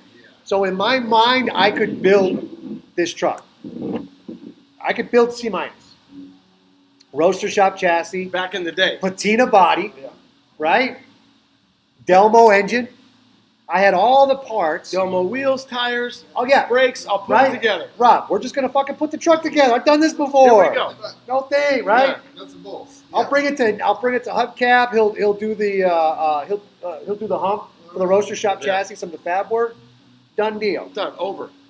I bring it to we're in that process, and I bring it to Nick. He does some of that fab work, and he goes, "Hey, I got a new shop. You can have a section in my shop to do the project." Awesome. That way, I have access to him. Hey, can you help me with this? Boy, was I fucking wrong. It just was with the LS motor, with the Del S3, with the roaster shop, with the components that we were using, AccuAir. with the AccuAir seat, it became one of those where, and then the timeline, the fucking timeline, the crunch will get you. Mm-hmm. This is a guy who grew up in the junkyard, who has built. I 10 bench pressed 10 trucks. transmissions at 14 years Yeah. old. You built trannies. No, I bench pressed them, pulled them out of fucking at 122 degrees. Yeah. What a You dirt. know, What a scorpion right here. Scorpion right here. when we rebuilt motors, we put a fucking honing thing on the drill, and that was it. That was, You know? that was a rebuild. That was a rebuild. Yeah. New gaskets. That's a fucking rebuild. Anyway, but Moose, Yeah, yeah. that motherfucker You got the- saved my Saved life The day. because it was I couldn't connect the factory wiring to the LS PSI harness, Well, right. You were going to bring him in as wiring, and then just a wiring. yeah, then it just kept. But then I got a digital gauge He got cluster. a taste of that. Hold on. Then I got, the exhaust. Then I've got some fuel lines and some. I could do that. Then all of a sudden it's like, you know what? Can you hang around a little bit longer and help? Yeah. I gotta fire this fucking We thing up, hired the guy. He's the MVP. dude. I was like Moose Yes. Him and his wife. and the dog. Yeah. And Joe Vaughn would pop through. I was like, Moose, please, Yeah. I need you. Oh, Bro. yeah. Anyways, live video. Yeah, we're at another hour. So we should wrap it up. We'll wrap it up. I don't. We'll wrap it up. don't YouTube, think we're it- gonna wrap it up. I'm gonna tell everybody. So what we'll do is we'll Or just YouTube. I'll take them out on IG. That's way too long. I would never rewatch that on YouTube. You never know. No one's gonna watch that. 54 views. Ronnie. I'm gonna send it to BLK. You guys can order your mask at blackrob.com. It's BLK. First of all, would you ROB. hold on a second? Do you really want to buy a mask It's new. from a black guy's website? It's not previously. Are worn. you sure? What's the mask supposed to be used for? I'm just saying. Because right now, We were not in Minneapolis. I would say right now you're Whoa, getting a whoa, lot. whoa. Hold on. Too soon? Too soon. Do not bring that up right now. Right still now, that recording. mask is getting you a lot of free shit at Target. That's all we're saying. Yeah.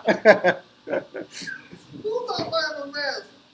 Do not bring that up. Yeah, I know, right? Too soon.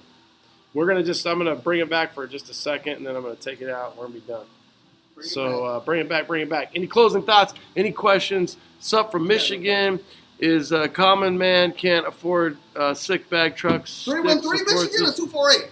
Oh, 586. Where's Is he the common from? man can't afford sick bag trucks supports this sport. That's the backyard builder. Look, the backyard builder is what it's all about. Yeah. I mean, bag truck. But the point is if you can't ever get that truck on the road, rethink what you're building. Why do bagged? Well, just know what you're getting into at this Yeah. point. The aftermarket support is amazing in C10s. Look, at and everything Chevy I've trucks. learned, I don't want to do bags. I mean, AccuAir is another factor, but I don't want to do bags again. Yeah, I don't know. I mean, well, hold on, I'm doing that 61 boat travel. It's going to be airbag. But besides that, What are you gonna do? Airlift? What no, are you no, gonna no, do? I got an AccuAir system. Oh, you're gonna you got one from Roy. From Broy, yeah, Yeah, I got okay. an AccuAir system. Keep acting. Yeah, definitely. Okay, so let's see here. What's up with that truck? Which one? No, Maybe. Rob Group, Yeah. Rob Balderas. That's well, we got a couple of them here. We got C-, Palo, and Limbo. So I'm not sure which one you're talking about. IG, thanks for coming back, guys. We are gonna. We got to do this. We got to get Jason. Yeah. 58, 59. We got to bring him in. This is a tradition because he's in Australia and he'll be on. He'll be on a brick job. Oh, yeah, right he'll there, be on yeah. a brick job. I saw it before. Yeah, He's yeah, laying yeah. bricks. He's gonna be laying bricks. Come on. It's his All- lunch break. All across the world, Yeah. and he's. Ah! Tradition! Hey! Tradition! We just want to 3 know in a what's row. going. What happens in the future? Is the world still? What happens in the future? Hold on. So we're still alive tomorrow. We're still alive tomorrow. Oh, good. Oh my God! I'm so glad we're getting ready to wrap it up, and I'm glad you decided to come in. What are you already off the job? Yeah, early days, though. Oh come on! Had a big week, mate. You had a what? He had a big week, Mike. Oh, big week. What? He's off the tree. Going home early. Now what are you doing? What are you gonna do today? I got home big garage, and I just go back into heaven. You gonna hang out with the truck? Yeah, it's just relaxing. You just go there, zone out, just plod along, play with things. Nice. Are you almost done with that house that you've been working on, or is you still got a lot of work to do on it? No one's finished. Okay. Getting back to you about like getting a professional to build a truck and all that, that's what I've done with Rick. I just wanted to build it. Like, I'm too busy. Like, I could probably do a lot of things, but people are paying me top money to lay bricks. Why I have to stop making top money when I can pay someone else, a professional, to build a truck for me? 100%. Look, if I you're wanna make lucky, money laying bricks. So what? I'm going to take a cut now to go build a truck. What? Yeah, so you made the decision, but did you, Jason, did you know that at 30, at 20, 30, 40, or where did you finally realize for YouTube, he's saying, hey, I'll go work side jobs on Saturdays and I'll make money and I'll pay Delmo, he paid Homegrown down in Tucson to build an amazing truck, and now he's in Australia and this truck's in Australia. So at what point did you finally realize, listen, I'm a professional, I'm a craftsman, I'm going to do what I do, and I'm going to pay somebody to build me the baddest, raddest truck out there? I knew that from the beginning because I'm in the building trade. Like, you get people trying to pretend to be bricklayers, and they're wasting their time. And, Right. and they're going to end up with a shitty job in the end. at the end of the day, it comes down to what are you building and why are you building it? So if you want to build a truck because you want to enjoy it, you want to bring it to a show, you want to get it out there, hey, and you've worked your ass off and you can afford to hire the professionals, hire the fucking professionals. Trust me, I've been to Home Depot. I can YouTube how to lay brick. You don't want to see my fucking brick work.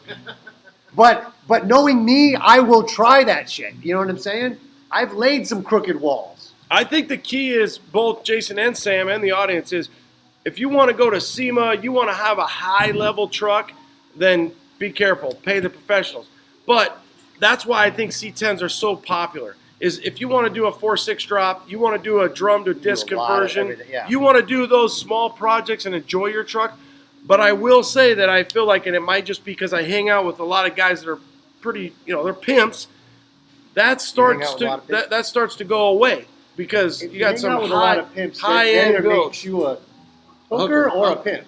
You know I'll be both. I own Rob. I know. So what do you think about that? Because that's the key. Is I think the audience needs to enjoy the process and enjoy a 4.6 drop, a disc brake conversion, maybe run in some Dakota Digitals. You can do all that. LS swap, you can probably do that. It just depends on buying the right harness, not wiring it yourself. But it eventually gets to the point where it's going to take you longer than you think, and it's going to cost you more than you think. So just know that going into it, and don't get, so you're not in a 5-year process of your truck being in the garage. That's why them projects are taking 10, 15 years to build, because it's either you got to give up your daily job to then concentrate on that build, Right. or you just give it to somebody and you can carry on with your daily job and make good money. Yes, Right. I agree. 100%. If it's time, then know that going in. If you say I got a 5-year build, then do it yourself. But if not, it comes down to if the goal is to get it done. the experience. Well, if the goal is to get it done, get it done. I don't care. You got to get it done.